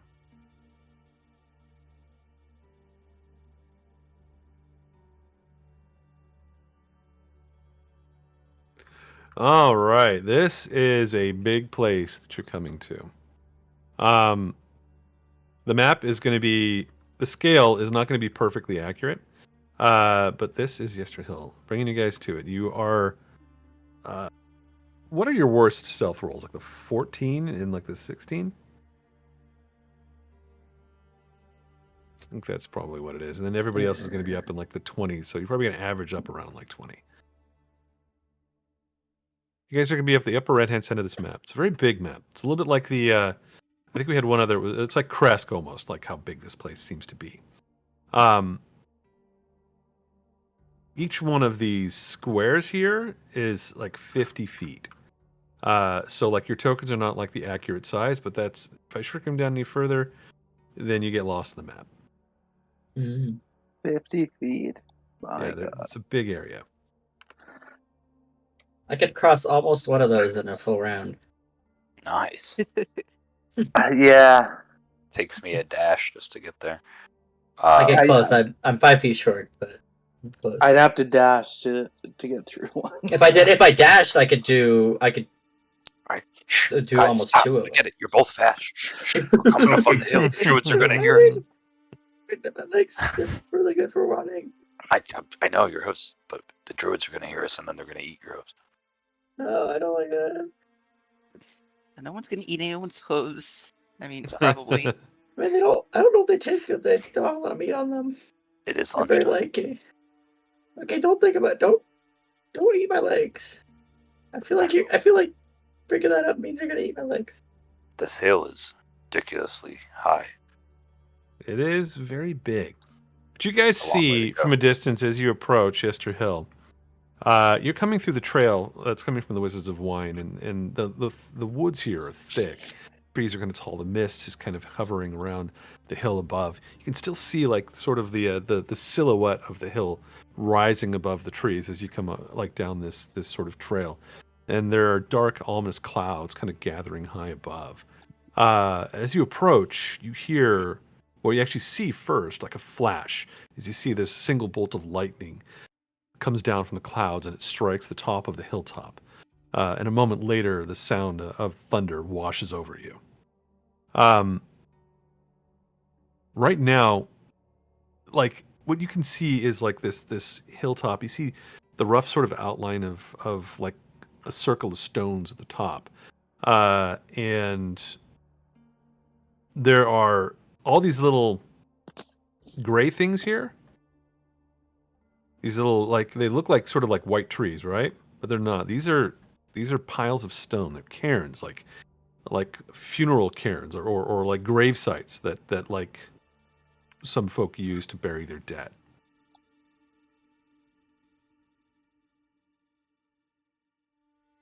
Hold on a second here.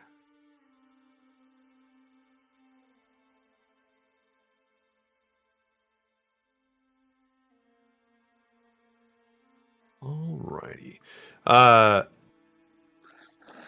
You stand at the base of this hill. You don't think that you've been spotted. There doesn't seem to be any guards, at least down on the hillside or near the cairns. What do you do?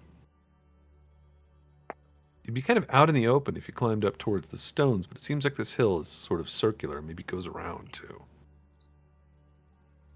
Any of you know Detect Druid?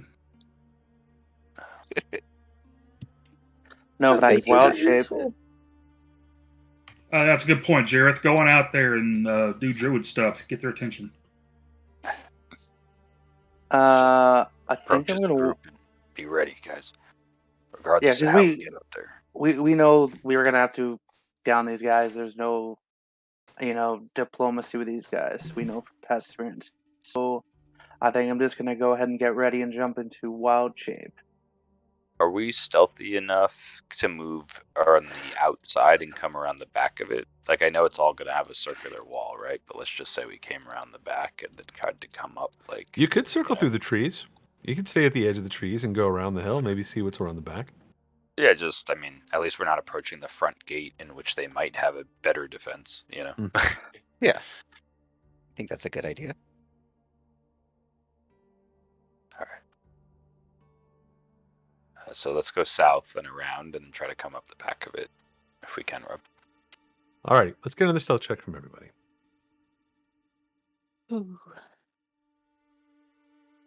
I think I'm gonna wild shape.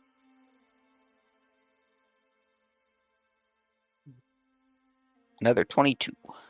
Alright, what are you wild shaping into? Panther. All right.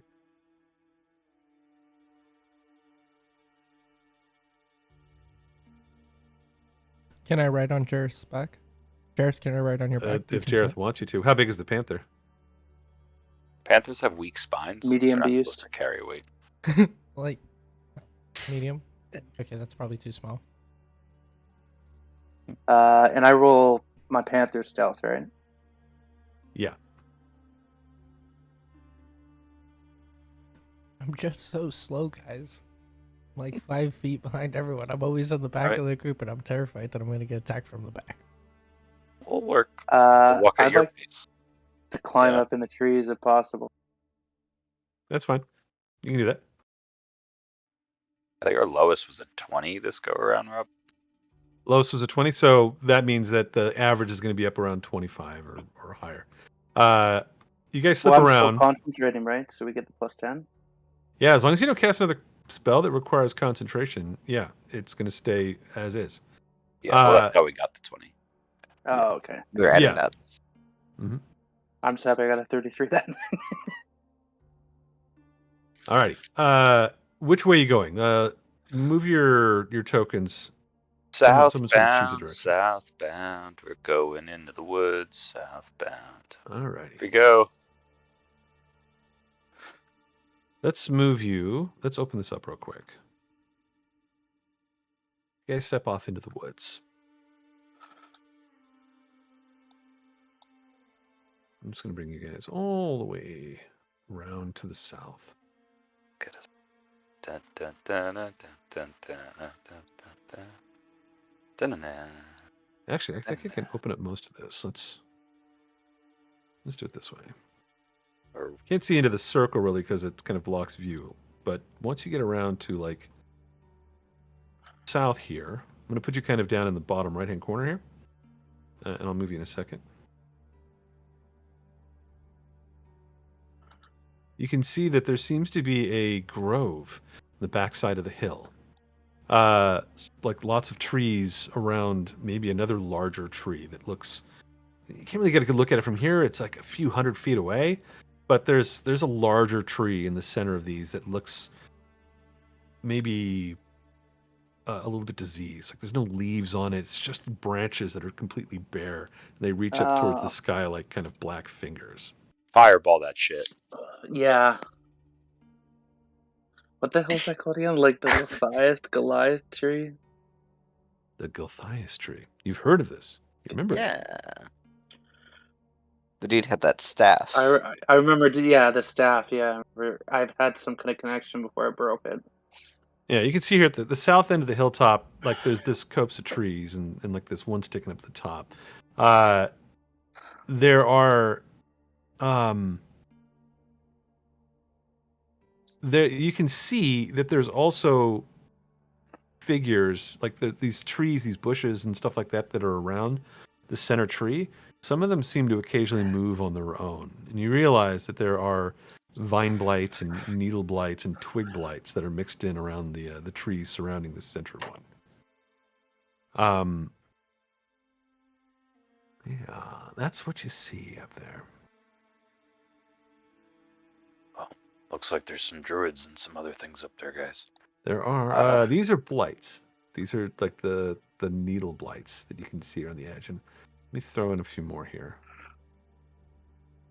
What time of day is it, Rob? Oh, right, it's just after lunch, so it's like big, bright daytime. It's always not big, bright day. It's never big, bright daytime here in Barovia. It's overcast. Feels like just before twilight. It's not dim light, like it's sort of regular light, but it's like a diffused and a little bit. It never gets full daylight here, it seems. I think we could make.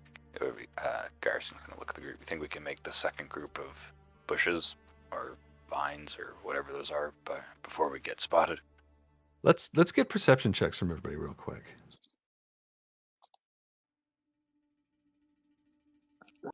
I'd take Panther's perception. You can use your own if it's better. Okay. I will also take Jareth's perception. I'm going to take Take it. Jareth There it is. as well. 27. We all got 27. As you guys are making your way around the hill, you notice that some of these cairns here are. You see a couple figures kind of lurking about them. Behind one of them, there's this big guy. He's a human. He doesn't look like those druids that you'd seen at the Wizard of Wines. This guy is big. He's carrying this big kind of woodsman's like axe. And he's kind of like sitting on the other side of one of these cairns. You can see him over there. As you move further to the south, you see another one over here. And then you actually do see a druid a little bit further up that kind of moves between one set of cairns to another. And he is up here. Just kind of moves kind of like down along this way. They don't seem to be aware of you. But the ones down, like these big guys with axes, they seem to be intentionally trying to sort of hide. Or maybe stand as sort of like guards around the hill. Then see another guy, another druid, further to the south, who's maybe moving towards that first druid. I'll put him on the layer, and I'll focus ping him too.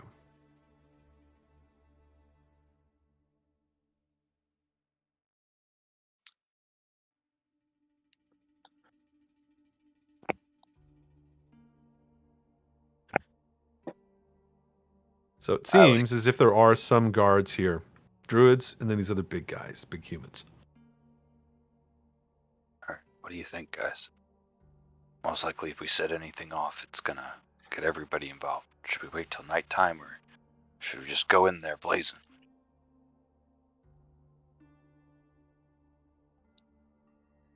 Alright, for Narnia.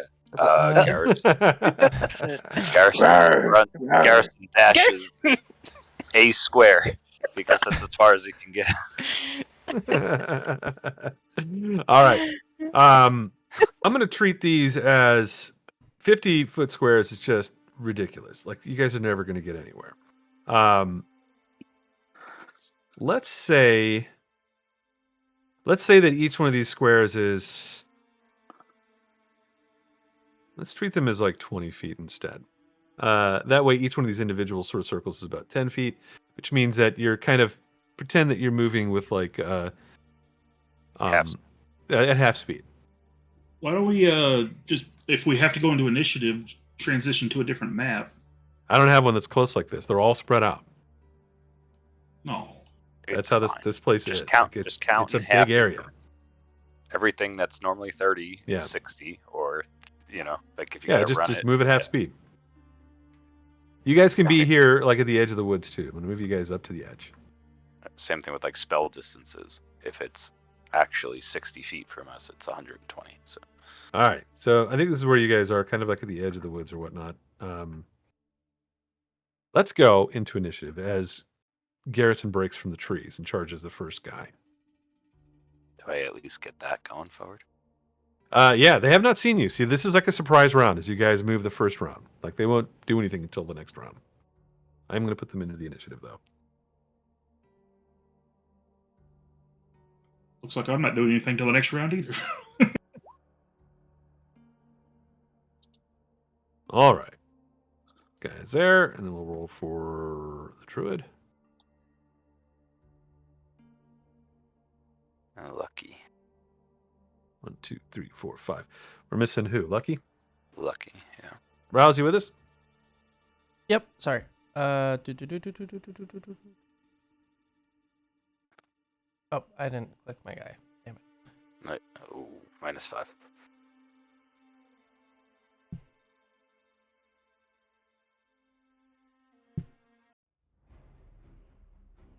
And -5 is...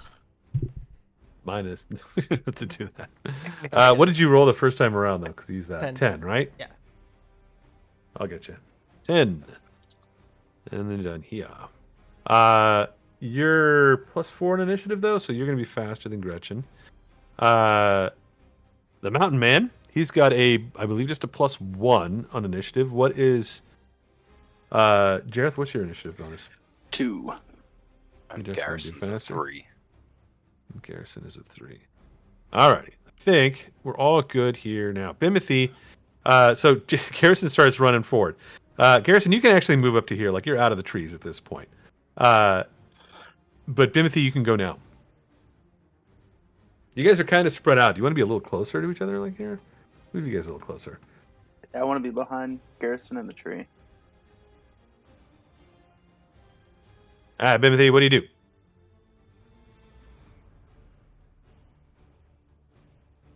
I think you're muted. So we're treating it at what is like half distance. Yeah, so just treat everything as if it's difficult terrain, and then you'll be fine. So okay, so I have 45 feet movement. If I dash, that's 90. Is this bad person? Yeah. Oh, okay. Real bad guy. Saying That's bad things about you, Bim. Oh no. You just mugged an old lady. Oh no, not the old lady. Yeah. So 5, 10, 5, 30.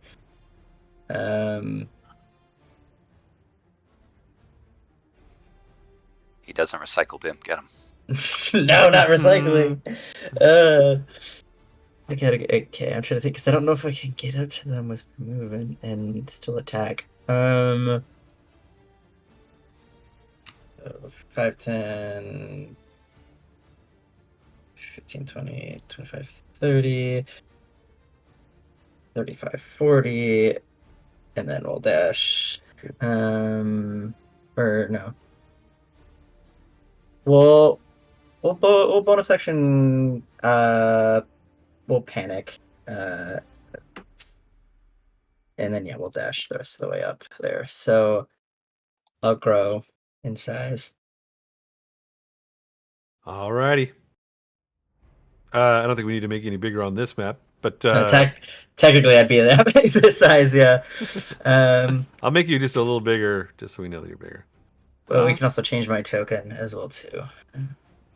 You want to do it, or you want me to do it? Yeah, I can do it. Oh, I just did it. How dare you? I'm gonna reset it back, and then I'm gonna every time. and then I'm gonna set it again. Here you go. All right, there you go, and I'll fix it. There you go. You're doing somersaults up the road. Was that a dash to get there? Dash, yeah. I didn't have quite enough movement to get up right next All to right, them. you're running up on this guy, and he like pops his head over the rocks, like what the hell? And then the druid up here looks down. They have reactions at this point, but they don't really have anything they can do that's going to help him right now. Garrison's up. Garrison is going to use his bonus action for this Fey gift. And the one I'm choosing is Spite. So Spite, until the start of your next turn, the first time, nope, never mind, passage. You and the creature you help increases your walking speed by 10 feet until the start of your next turn. So bonus action, I'm going to help Jared, so he and I are going to get 10 extra movement speed. You pick up the big cat and you run. Because hobgoblins have silly abilities. Yeah, I don't know. Here you go. I've been blessed to give you this to you. You're pushing Jareth ahead of you and just running faster. Yeah, I'm going to run faster this round because I'm helping this guy run faster. That's right. So we can. God, I hate how they wrote hop. This must have been written by freaking Jeremy. No sense whatsoever. Am I with Garrison then? No, but you have a +10 to your speed, I believe. Okay. 30. Makes perfect 40. sense. It's called drifting. Or, what's that thing when they get right behind the race car driver? It's drifting. Drafting. Yeah, that's how you're assisting him. Shake and bake, baby. Stay behind me as Garrison rips a giant fart in Jareth's face and just runs up the hill at top speed. Hi ho, Silver! Away! Right, 1 punch, 2 punches. Oh, can you actually get there? Yeah, I got there. All right. It was 40. First one's definitely going to miss, but the second one's going to hit, crack him right in the face for 10 points of damage. His head rocks back and then comes forward, a little bit of blood trickling down his nose. But he took that punch like a hero, and does not seem to be going down quickly. Smite? Well, he's going to take that a little bit less well. What, less heroically? Yes. All right. I'm just going to use a level 1, so 3d8, unless there's something else. Level 1 is going to be 2d8. 2d8. Critted Sorry. to 48. 48. That was the math I was looking for. And they're not any kind of super evil, right? No. Looks like a man wearing like hide armor. With a bloody nose, because Garrison just whopped him in the face with a gauntlet. He staggers back from that, but still stays on his feet. And just goes, just kind of gives like this growling roar. Goes, Leroy! And that's his turn. All right, Jared, you're up. And you have another +10 to your speed, too, because of Garrison's helping fart. So I have 60 feet instead of 50. And that means I can move 30 feet? Ignore that. Ignore the Just count squares as count 2 squares. every time you move. So 5, 10, 15, 20, 25, 30. Like, Oh, okay. Let me see if I can fix this, Basically, too. I think there's a way I can... I can make it, I assume. yeah. Yeah. Okay, 5, so my 10. objective is to pounce. So I'm going to go in for a claw attack. Is... Let me see what happens if I set this to 10.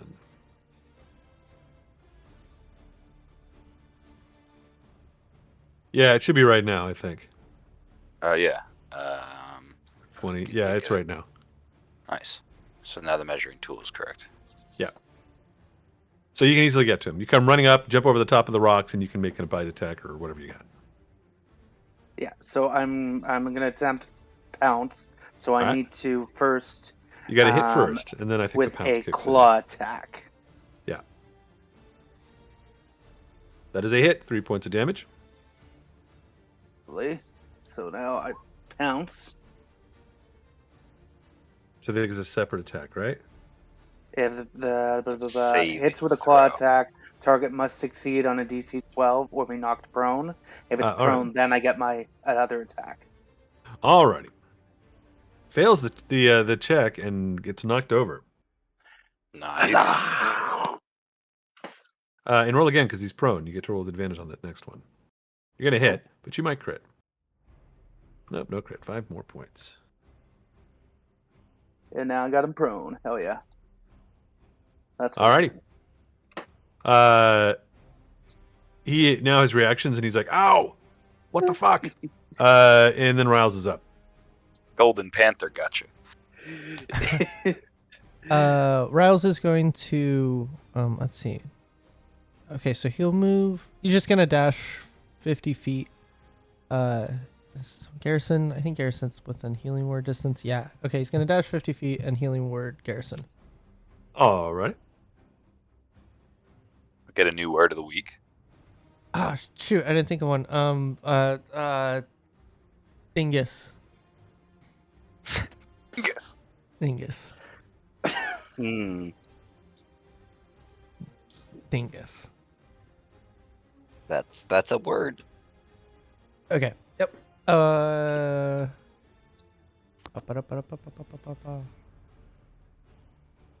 Stop being a dingus and roll it. I tried. It's like my thing's being weird. Who That was the healing great. word That's on? a great. Garrison. Oh, okay. So 10 for Garrison. Just enough. Hell yeah. Any other movement or anything else? Nope. Because that's just a bonus action where you could move further. I dashed.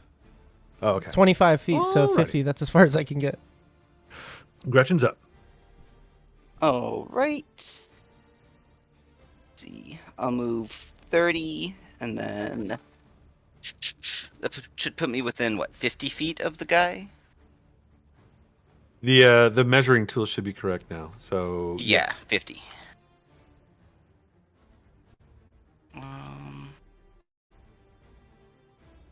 All right. Let's go ahead and just do a Toll the Dead. All right. And he's been damaged, right? Yeah. He has, but I believe he just made the save. Roll a 16. Ooh. Wait, what is my save now? Yeah, it's 15. Does that give him disadvantage if he's prone? Not on saves. Not on saves, okay. His brain is sideways, Rob. This gives you can't guys make a save. advantage on attack rolls against him. Anything else from Gretchen? No, that'll be it for this turn. All right, let's go to Nezoth.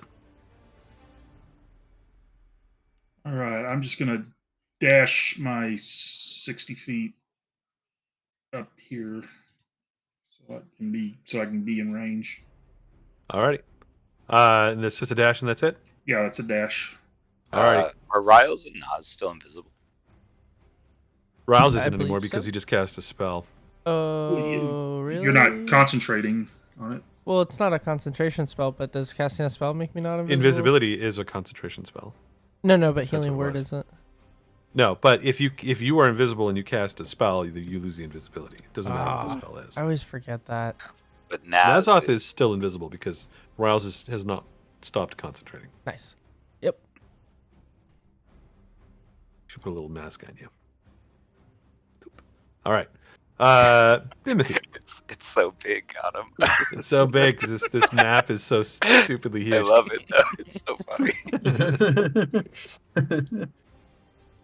Okay, so I can't even see the guy because Jareth's name is covering him. And Jareth's name and Garrison's hit points are covering them. Oh, should I be on top of him?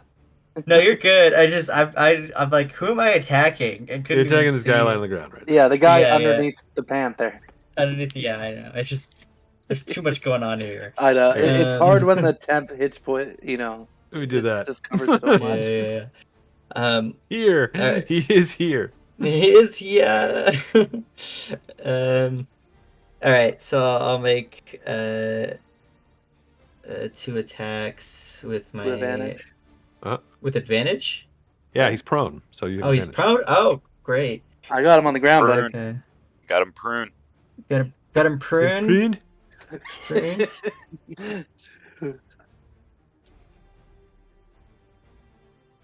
One second. I'm having to.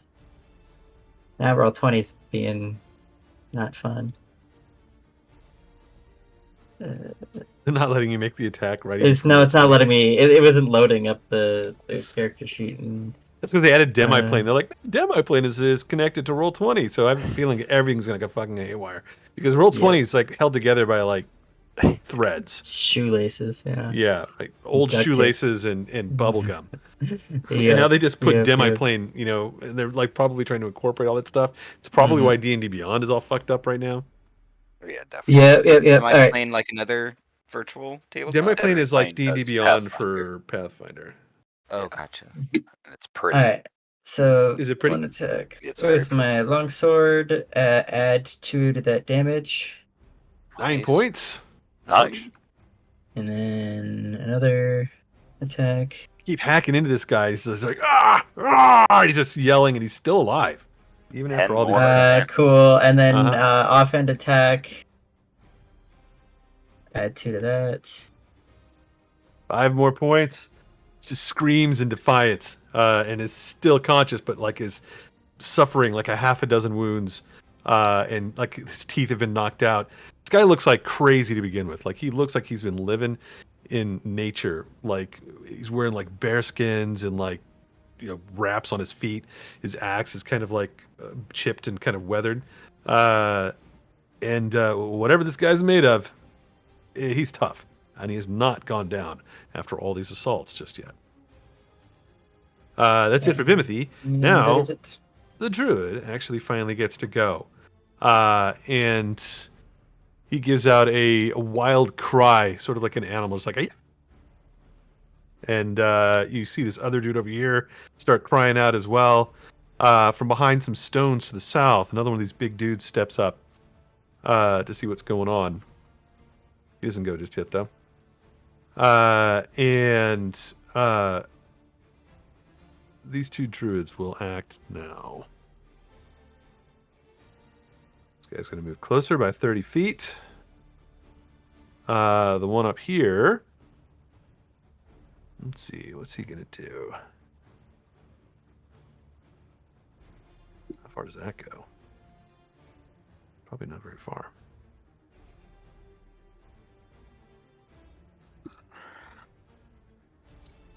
It's got to be close to somebody. Let's see how close he is to folks. Not that close. He moves up. He moves around this cairn, getting closer to Jareth.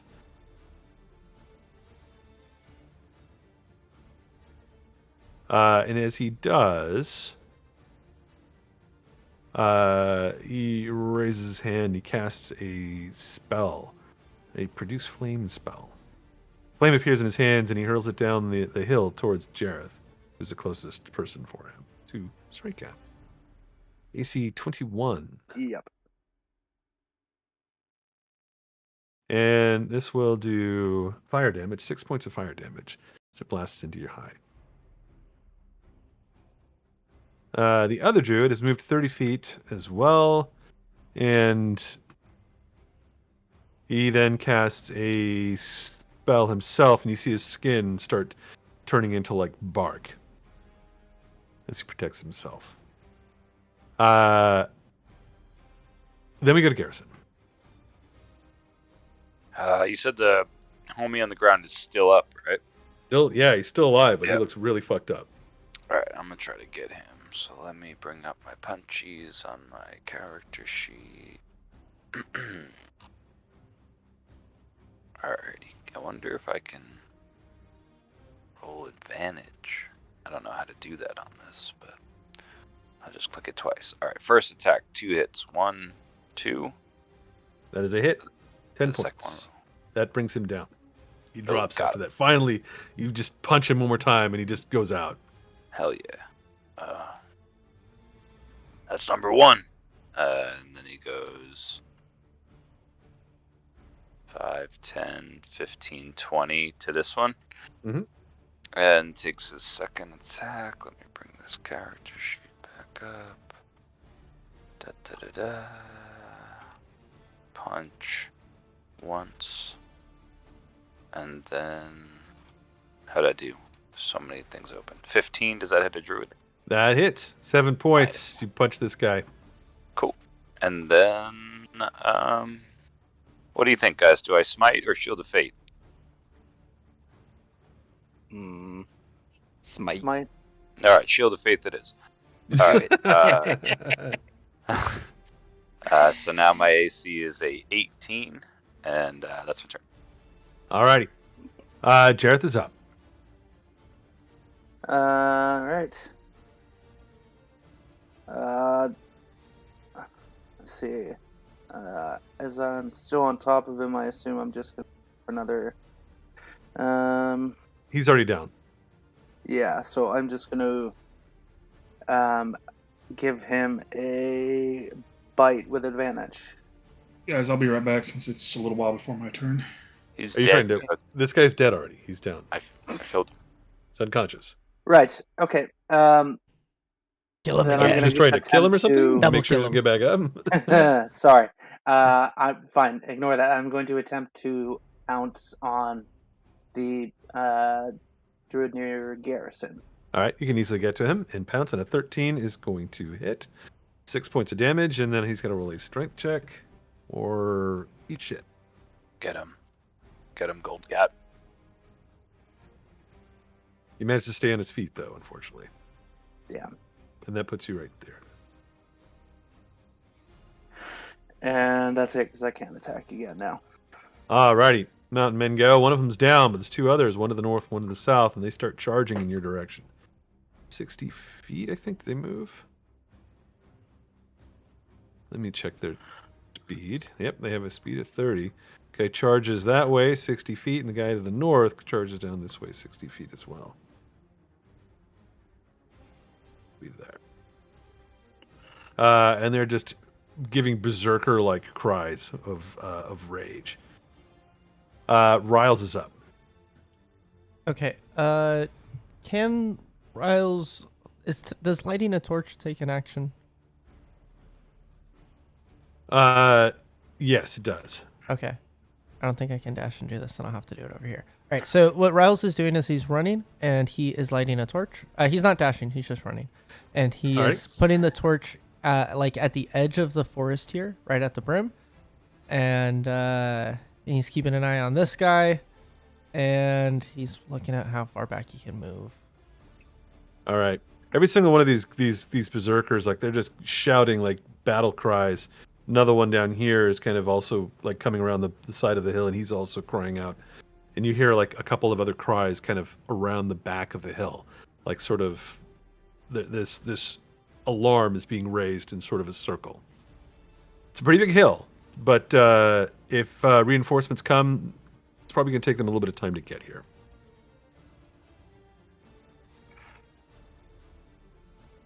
Sorry, I cut you off, Ross. What was that? You're starting a fire? Yeah, I'm doing a little. I'm making a small torch, or I'm lighting a torch and setting it in the ground because my plan is to move back and use pyrotechnics on it, and then try to make that as a diversion to try to get this guy's attention. But I can't do it till my next turn, and this person's attention. Yeah. All right.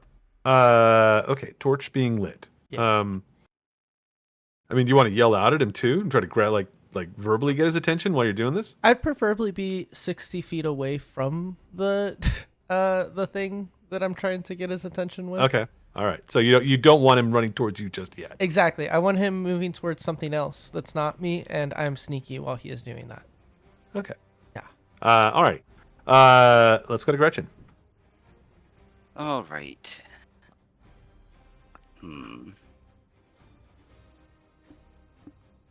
Sorry. I was originally planning on casting Bless, but everyone's just a little bit too spread out. I don't need your bless.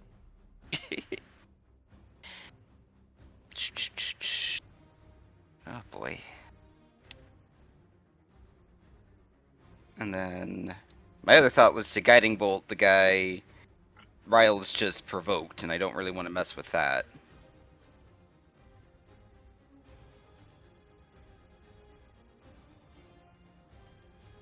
Alright, so I'll at least move to there.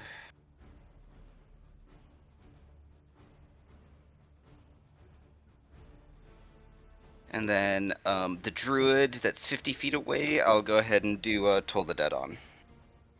Alrighty.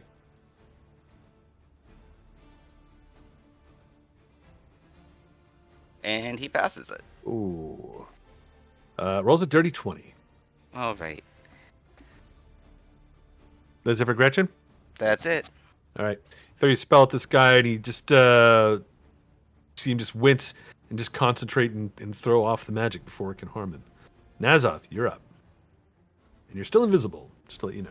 Alrighty.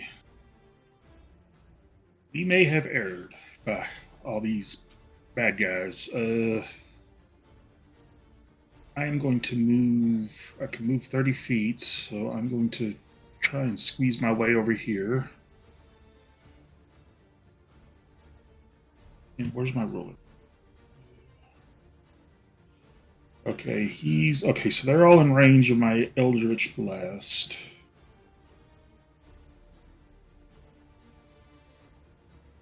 So I am going to do exactly that. Who are you aiming at? This Berserker right here. Alrighty, roll the first one with advantage.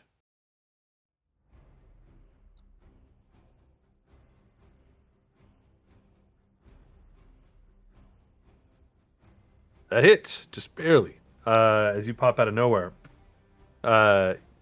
He stumbles a tiny bit, but keeps coming. Second one. It's a stronger hit. And again, he takes it and keeps charging. Okay. Hey, Riles, that's a good idea. Set the forest on fire. Fuck with the druids' minds. I love it. Berserker Psychological looks off to warfare. the right. Sees fire down there. Riles, you're like, no, not yet. Druid's mind. Is that for Nazoth?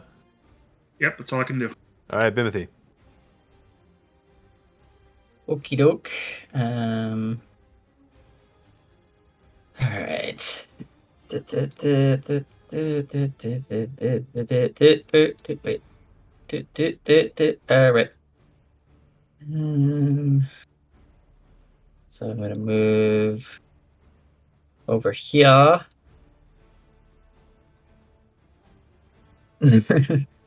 And I'm gonna make dos attacks, dos keys. All right.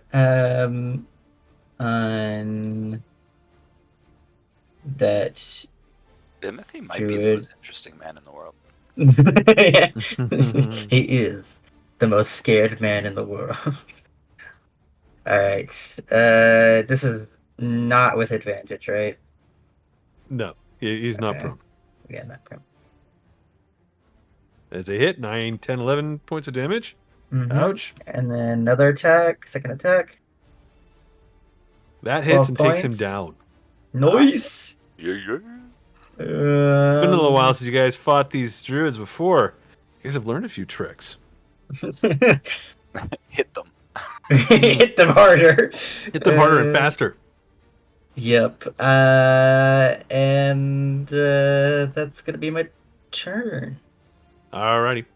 The druids go. There's one that's nearby. Another one's coming around the hill. I'm over here. Bring this guy in.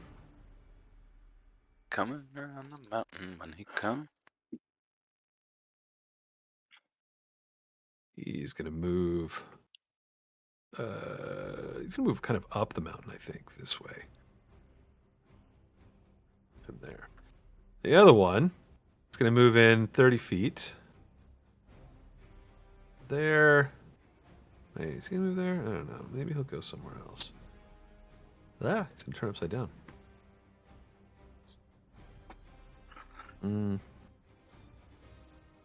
No, this is not very good. What can this guy do? He throws out an entangle spell. That will get Bimothy, Garrison, and Jareth. He's gonna put it because I think it's a 20-foot. Let me check it real quick. Entanglement is 20-foot square.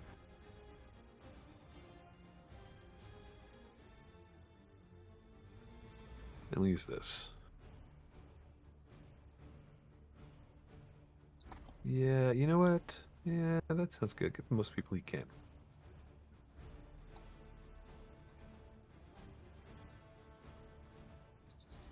Alright, that big glowing green thing is the entanglement.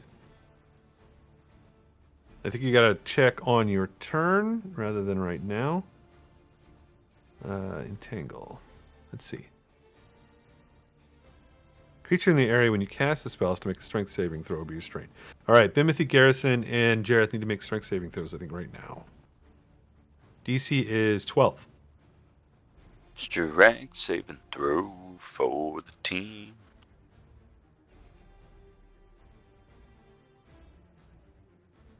Alright, you are all good. This is still difficult terrain for the area that you're in, and they move a little closer here. But not too close. So is it 20 feet to get out? It would be about 10 feet to get out. No, but it's doubled. You're sort of at the edge of it, so I'm just saying 10. All right. It would be 10 to get out here. It'd be further for Jareth would have to go out like the side. He couldn't go straight through it. All right. That's that druid. Let's see if there's anybody else around here. Yeah, let's do some of the stuff here.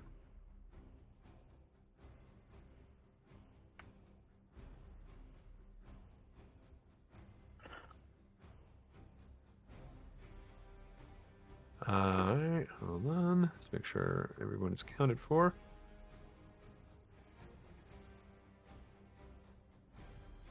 See another druid that comes out of the rocks up near the formation here. He kind of stands up from behind a couple, and then climbs over and starts coming down. We'll put him here. And as he's about halfway, and he will bark skin up, just like this guy has. And let me put a little note on them for that.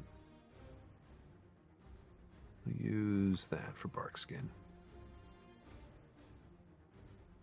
Actually, this guy's lost the bark skin because he cast a different spell. I'm trying to slow you down. All right. Now Garrison's up. All right. 5, 10. All right. 10 feet. Yeah. 20 feet. 30 feet. Coming around the rock, he gets to this druid, and as he swings around the rock, he swings his. Well, now you have to add it. You have to add at least a little bit for here. Like you just did 10 to go to there, but that should have been like 20. That's what I asked you. Right. I meant it's an out, extra. right? What I meant was an extra 10. Yeah, so like 20 to get out, right? Yeah. Yeah. All right, so I look back at Bimothy and I go, sometimes I just need someone else to better myself. And I use my bonus action to give myself 10 more feet. And then I go, stand over here. All right, mark off all these things because you're going to run out of them, buddy. My fake gifts that I forget I have constantly. So, all right, one left after that one. I only get 3. And I'm going to try to punch this guy. Go for it.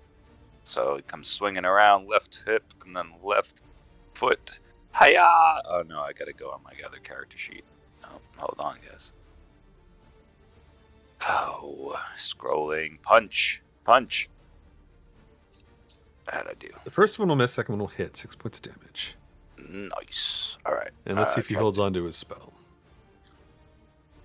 Nope, he does not. Means that the entanglement goes away. Yeah, my friends are free! Leroy!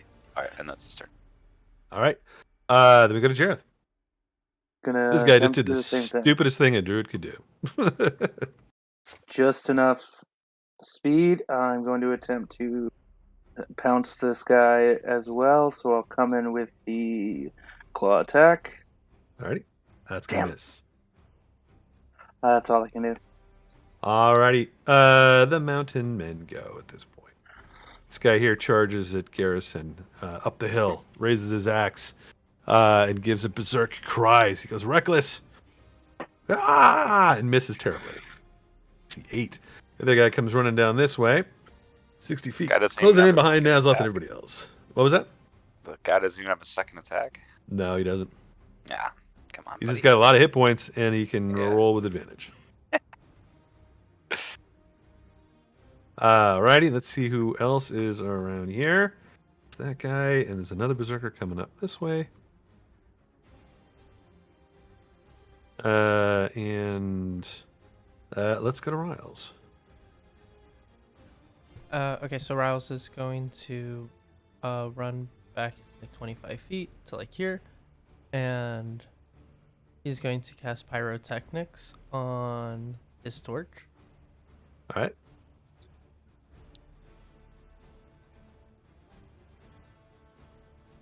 Does it to do fireworks? Like I'll do like colorful fireworks. Does it get these guys' attention?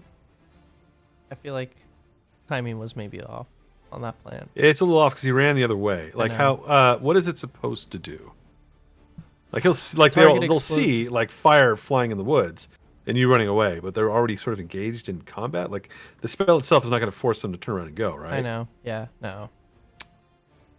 Won't. Let me do something else instead. I mean, you would look up and see that they've already run the other direction, so you don't have to waste this spell on that. Yeah. Okay, maybe I'll vicious mockery him.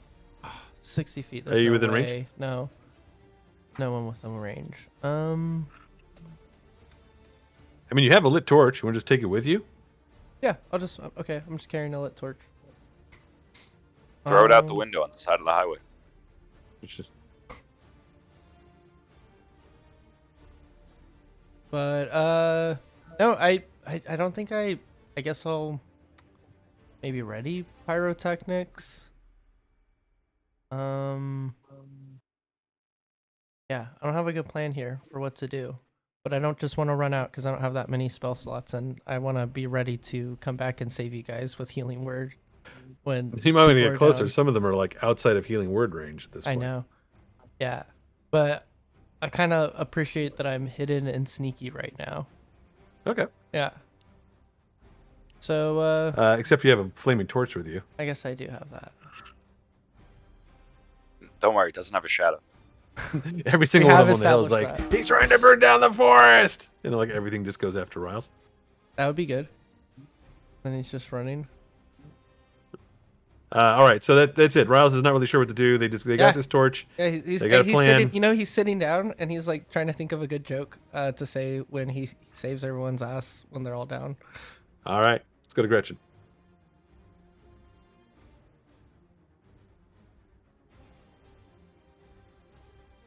Gretchen, it's your turn. Muted, sorry. Guiding bolt on this guy. Show me which one again. 1 second. The one right Alrighty. below Garrison. All right, you're within range, right? Yeah, it's like what, 100-foot range or something. 120. All right, roll the hit. Oh, gee. Just 16 hit. Yeah, it does. Oh, And nice. he's now glowing. And a bit hurt. All Next right. attack on that guy will have advantage. Anything else? Any movement or anything from Gretchen? Yeah, let's go ahead and move closer to everyone. That should be 30. All right. All right, let's go to Nezoth. Yep. Okay, let me see what I can do here.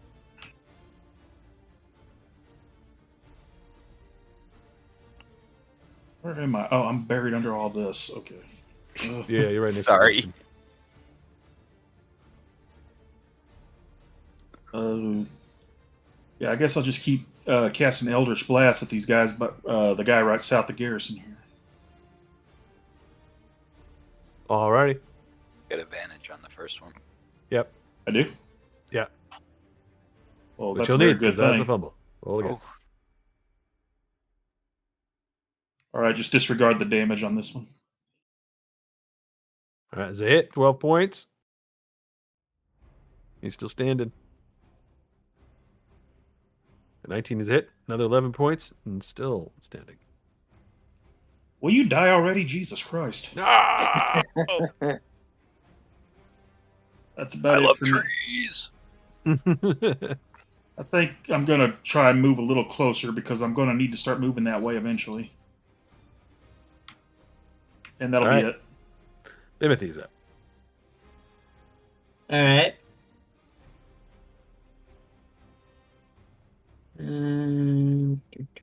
You have an extra 10 feet. By the Oh, way. I do?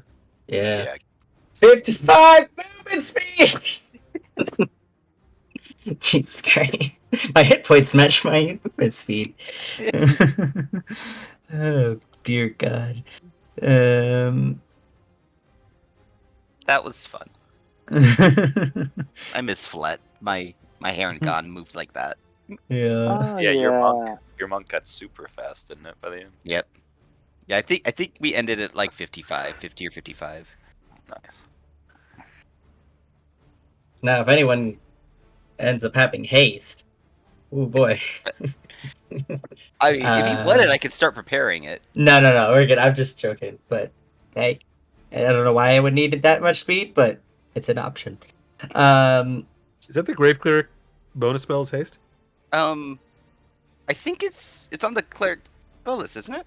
No, not normally. Oh, I thought it was. My bad. Never mind. I know there's a cleric that gets it, but it's I don't normally get it. No, I So I'm get like attacking this guy. vampiric touch and All right. fly and stuff like Attacking the that. Berserker, go ahead. Are they? They're not prone, are they? No, they're not prone. Are they Okay. reckless, Rob? They are reckless, so you get So- advantage. So I get advantage. Technically, Naz, I should have gotten an advantage on the second one, too. There's a hit, 10 points. Still 12 standing, points. but looking real messed up. It's 12 points because of rubbish. All right, still standing, but And yeah, then- it's gonna take like just gotta push him with your finger. Yeah. He'll fall over. Just And he- absolutely cleave his head off. Yeah, he had 1 hit point left after the 2. Overkill. And then distance wise, they're 20 feet from me. I can throw my axe. Ooh, its standard range is 20. Okay. So I'll throw my axe at this at the guy below Jareth. All right.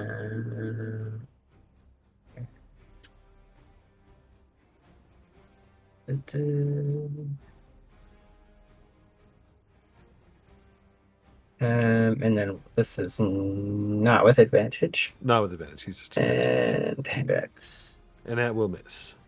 And I don't have hand axe anymore. No! How come your Alrighty. attacks work on D&D Beyond? Oh, this is not. This is using put it to the Through roll Roll20, 20. yeah. I Yeah. created Built some. the hand axe. Wow, you're amazing. Because yeah, if I let me see, let me try the hand axe. Yeah, it just Yeah, it doesn't work normally. doesn't work. Right? All right, that's it for Timothy. Yeah, it is it. All right, the druid goes. Jareth, you can take an attack of opportunity because he moves down the hill in order to sort of get around Garrison.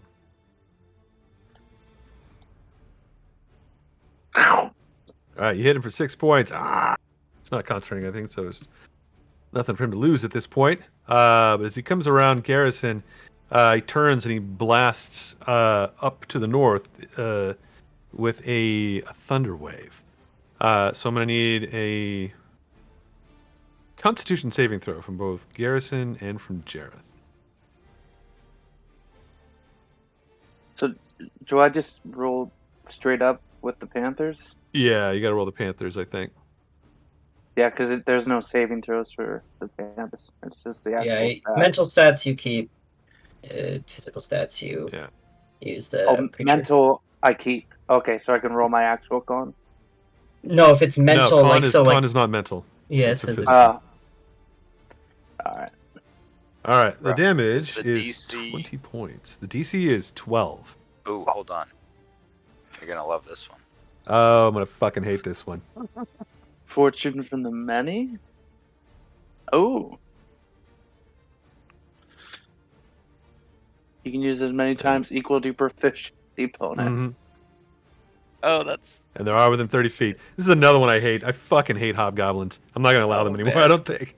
They get so many abilities. Like, so many. And they're like, free this, free that, bonus action this. Like, it's like, come on, man. Somebody loved hobgoblins so much. Save or suck or half? Maybe it is a save for half. So Garrison will still take 10 points.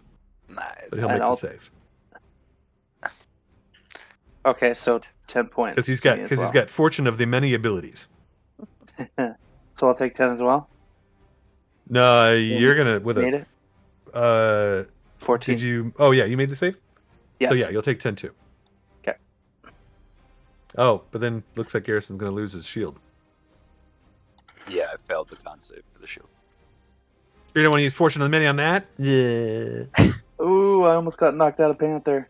That's the thing that bugs me too. It's like it's not a reaction to this. You can just do It's special. So like, you could burn them all up and run around if you have to make a bunch of saving throws. That's where I think it's. I don't really. It doesn't bother me that much, but the fact that it's just a free action bothers me because nobody gets those. Well, I'm fortunate. Yeah. Maybe convert them to reactions then? Nah, I'm not gonna teach them. Yeah, they are. Okay. They are. Okay. I'm just gonna bitch every time they fucking come up. Fucking Jeremy Crawford. All right, that's there's another druid coming around here though. Couple actually. This guy moves further down. Dashing down to here. We'll move him right over behind Jareth. Just coming down like, damn it. Another guy runs this way.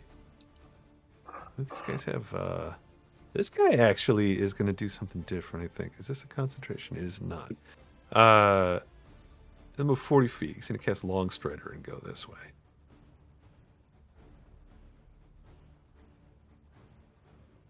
And let's see who else we got here.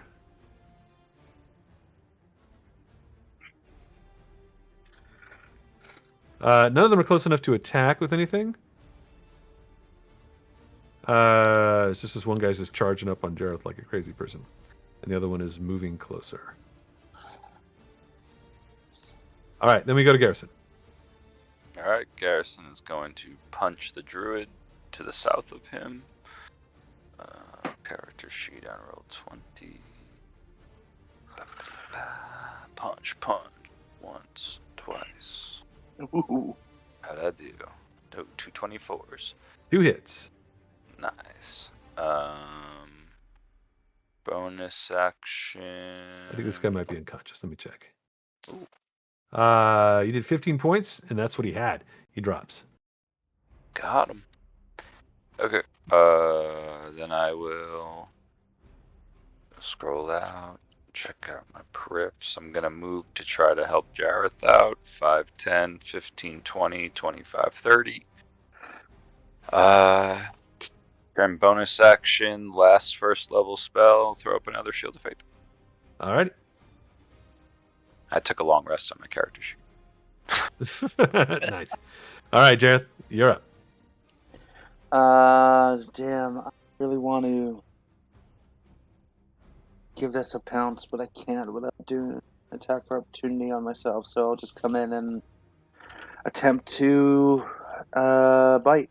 All right.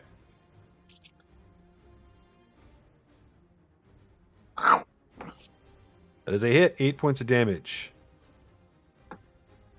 Heck yeah. And let's see if he holds on to his bark skin. Lose it. No, he still got it. Damn. That's for me. All right. The mountain men go. Charging 60. This guy's running towards Bimothy. Another guy's running towards Nazoth. And there's another one further around the hill here. Let's see. Where are these guys? None of them are close to enough to attack. They have to dash to get that far. Just charging in.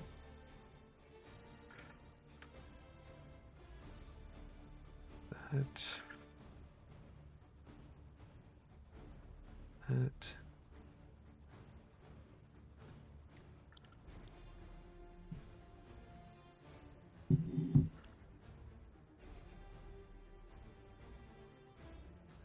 Alrighty. I think we're good here.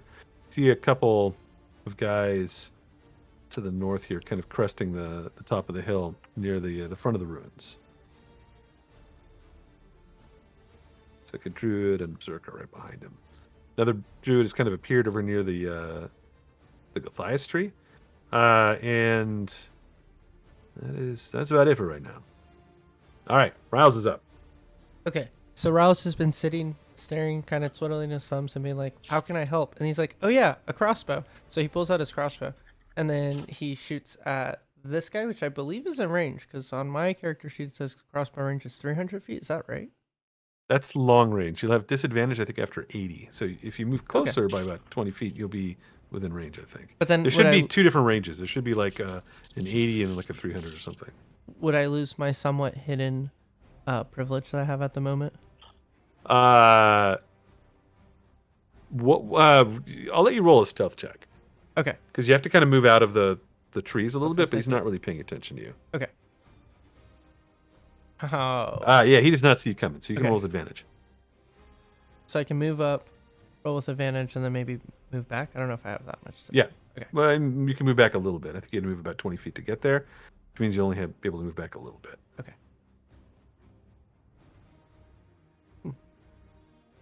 That is a hit. 4 points of damage. Nice.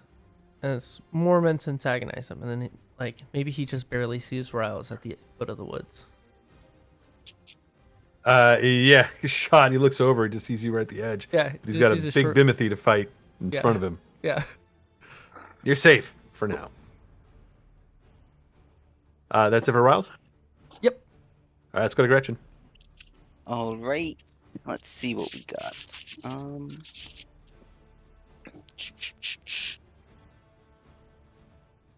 You know what? Let's go ahead and do another guiding bolt, and it's going to be the guy to the north.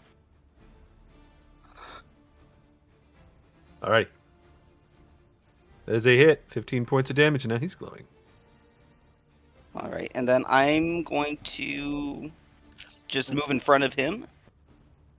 Use myself as a shield, and that'll be it. All right. Nazoth is up. All right. I am going to move over here so I have line of sight. And I'm going to shoot at the guy in front of Bimothy. All right. He is not attacked yet, so these are just straight up attacks. That's going to hit. 12 points. And another hit for 10. All right, and that's it for me. All right. He takes a couple of these things, keeps chugging along. Bimothy's up. All right.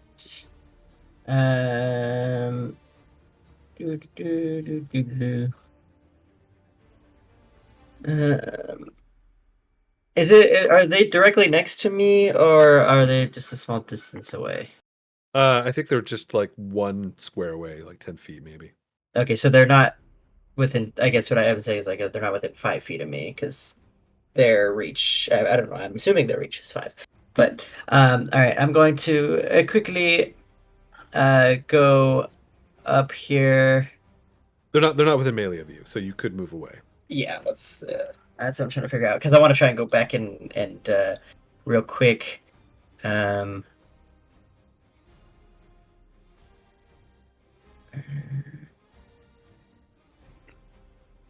actually, no. If you're trying to get to the druid up to the north, I think it's going to be a little too far. No, I'm trying to figure out. I was trying to get my axe back because I threw it, but I'm not gonna do that. I'm gonna go down here and I'm going to get with. Well, if they're within 10 feet of me, I can still reach them, so I don't need to move. So I'm just going to attack them. Melee style, 2 attacks with my longsword.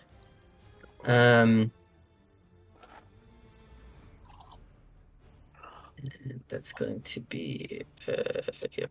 So first attack. As a hit. For 10 points, and second attack for 11 or no, 15 points. Yeah, 11 points then. All right, he is still coming. He's taking a bit of a beating from both Nazoth and Bimothy, but he's not stopping. And then I'm gonna head up here, and can I do object interaction? Pick up my axe off the floor. Yep. Okay, and that'll be my turn. Alrighty. The druids go. It's one druid right here that is on Garrison and Jareth. It's going to do the same thing the other guy did and try to hit you too with a thunder wave. So let's get another saving throw from you guys. DC 12 Constitution, I believe. Yep. Nope. Jam for this one is 14 thunder damage. Bye-bye, Panther.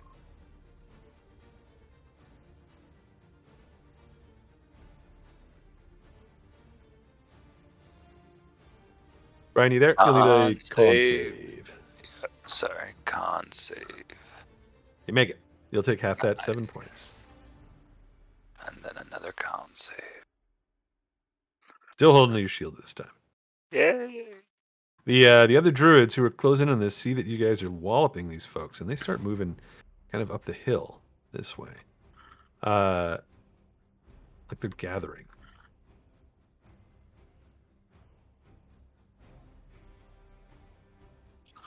See if there's any others. No, I don't think so. Let me check to make sure.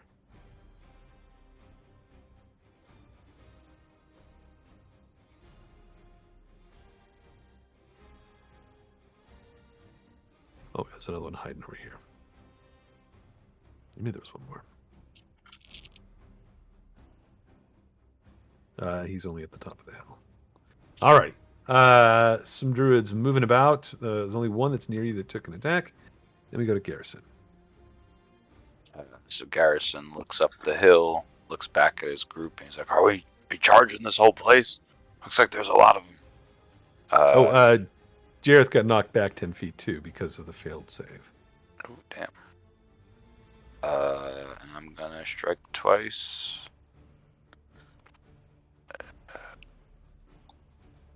Oh, that's a hit. 9 points. Hell yeah. I also fixed D&D Beyond. How'd you fix it? I had to uninstall and reinstall. They just put out a update because they had to do it yesterday. 6.5. So. For Beyond 20 or for something else? For Beyond 20. Yeah. Oh, huh. Okay. So 2 hits. 2 attacks on Barkskin there. All right. And Both of those are going to hit. Nice. Anything else going into that? No, I only got second levels left, and I don't know what's about to happen with the rest of this group. So it's my turn. Well, he has lost his bark skin. Nice. Not that it was helping him. All right, let's go to Jareth. I think I want to bring in a summon Fae. Alrighty.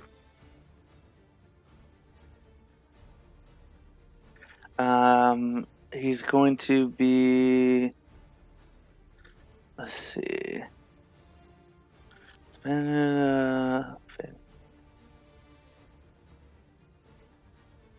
What is it? What does your summon Fae look like?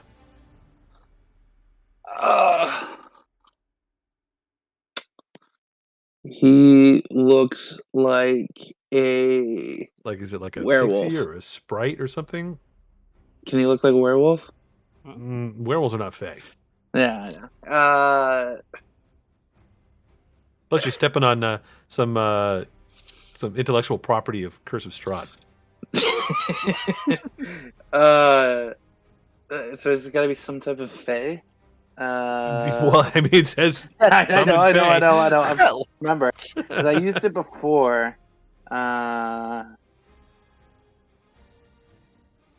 do a quick little search here. Fae creatures. It is going to be a fairy, a dryad, a blink dog, maybe a boggles, a sprite.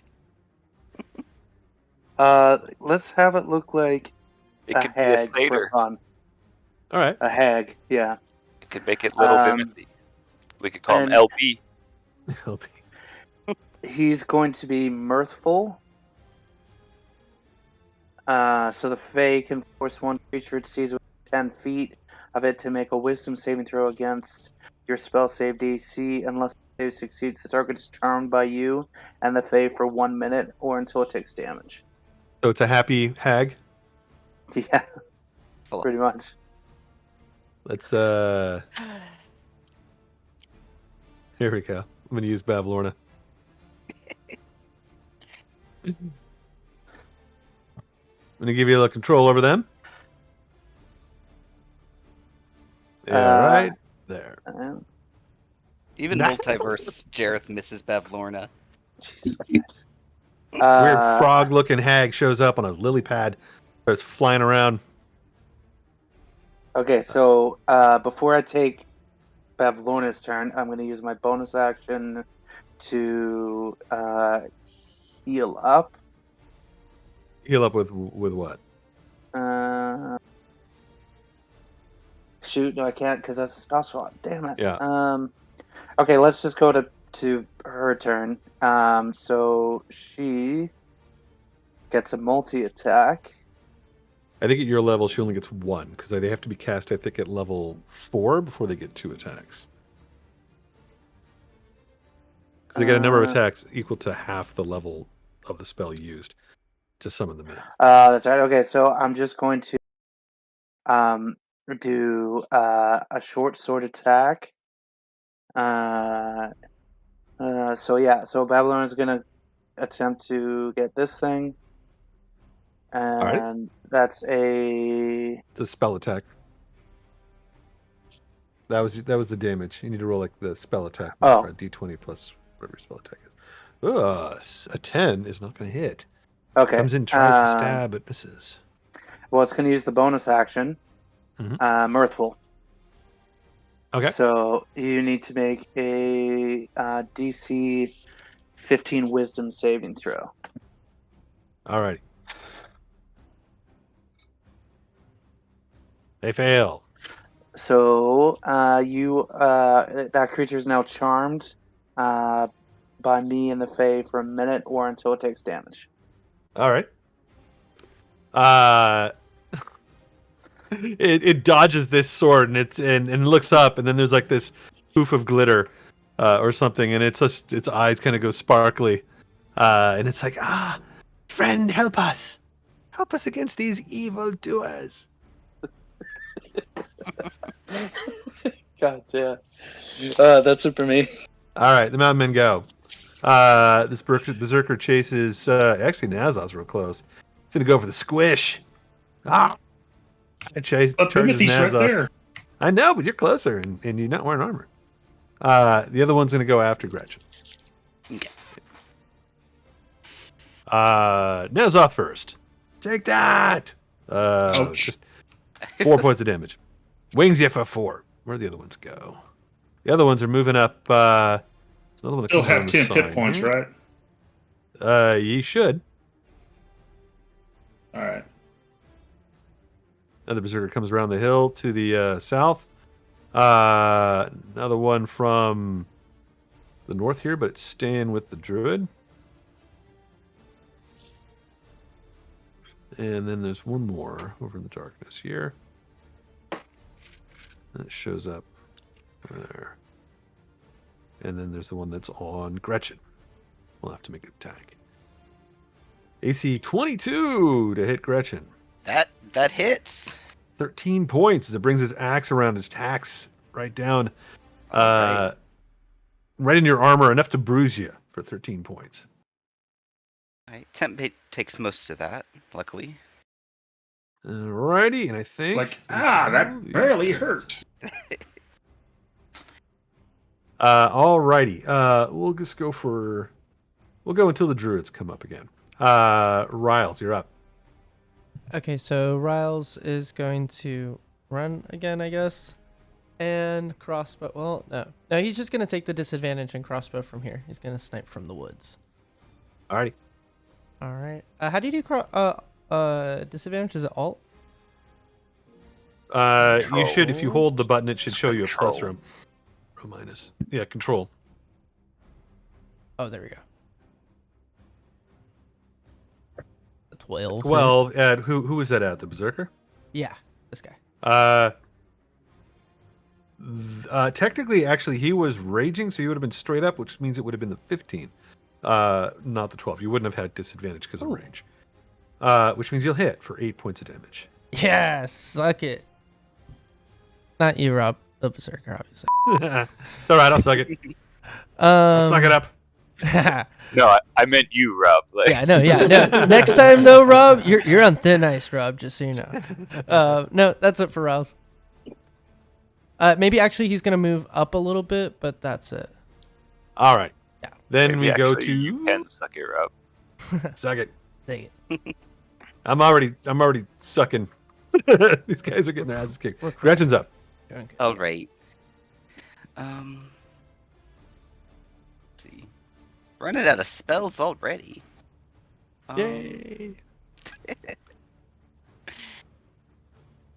Let's see. Brian, what did you have to do to fix Beyond 20? Did you have to remove it and then close out of everything? I removed it, dropped everything, and then came back in. I'm gonna do that later. Yeah, okay. But they put a post out on the Beyond 20 support page. You reach out and you nail this guy, grab him you see this necrotic energy run up his veins and into his chest, almost gives him a heart attack. He gasps in pain, but he doesn't go down. Ew. Okay, and that's it for me. All right, Azoth is up. Okay, you did. I should have hellish rebuked, but I didn't. So instead, I'm going to chill touch this guy that's in front of me. All right.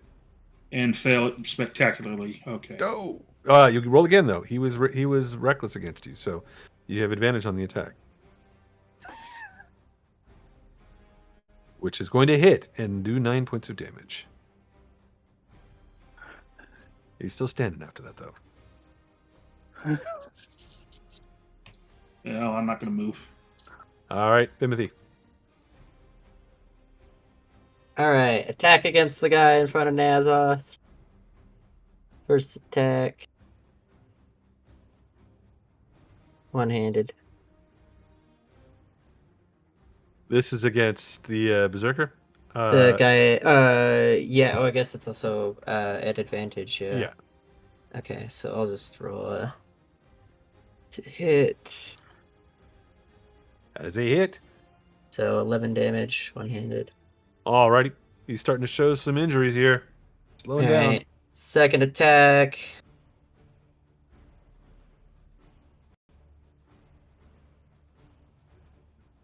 That's going to hit for 14, and he drops. You run him through with the second one, and he collapses to the ground. Cool. And then...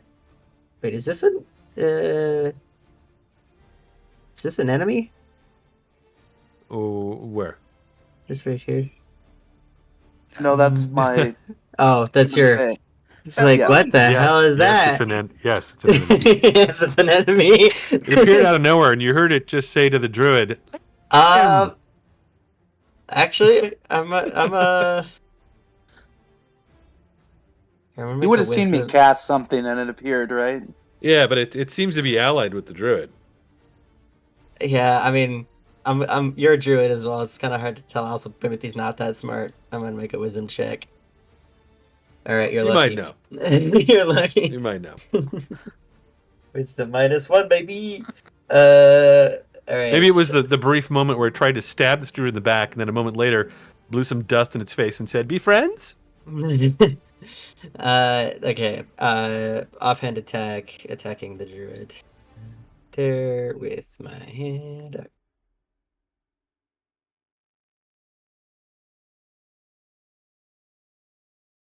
That is going to hit 8 points of damage, and that druid falls. You only have 5 hit points left. Nice team. All right, is that it for Bims? That is it. All righty. The druids at this point, they see that you guys are just wrecking these people down on the slopes. They start kind of gathering together. This druid's going to run this way, around the top, and they sort of group up a little bit. Some of them casting bark skin spells. How far away are you guys from them? 90 feet. Let's see how the range is on some of these things.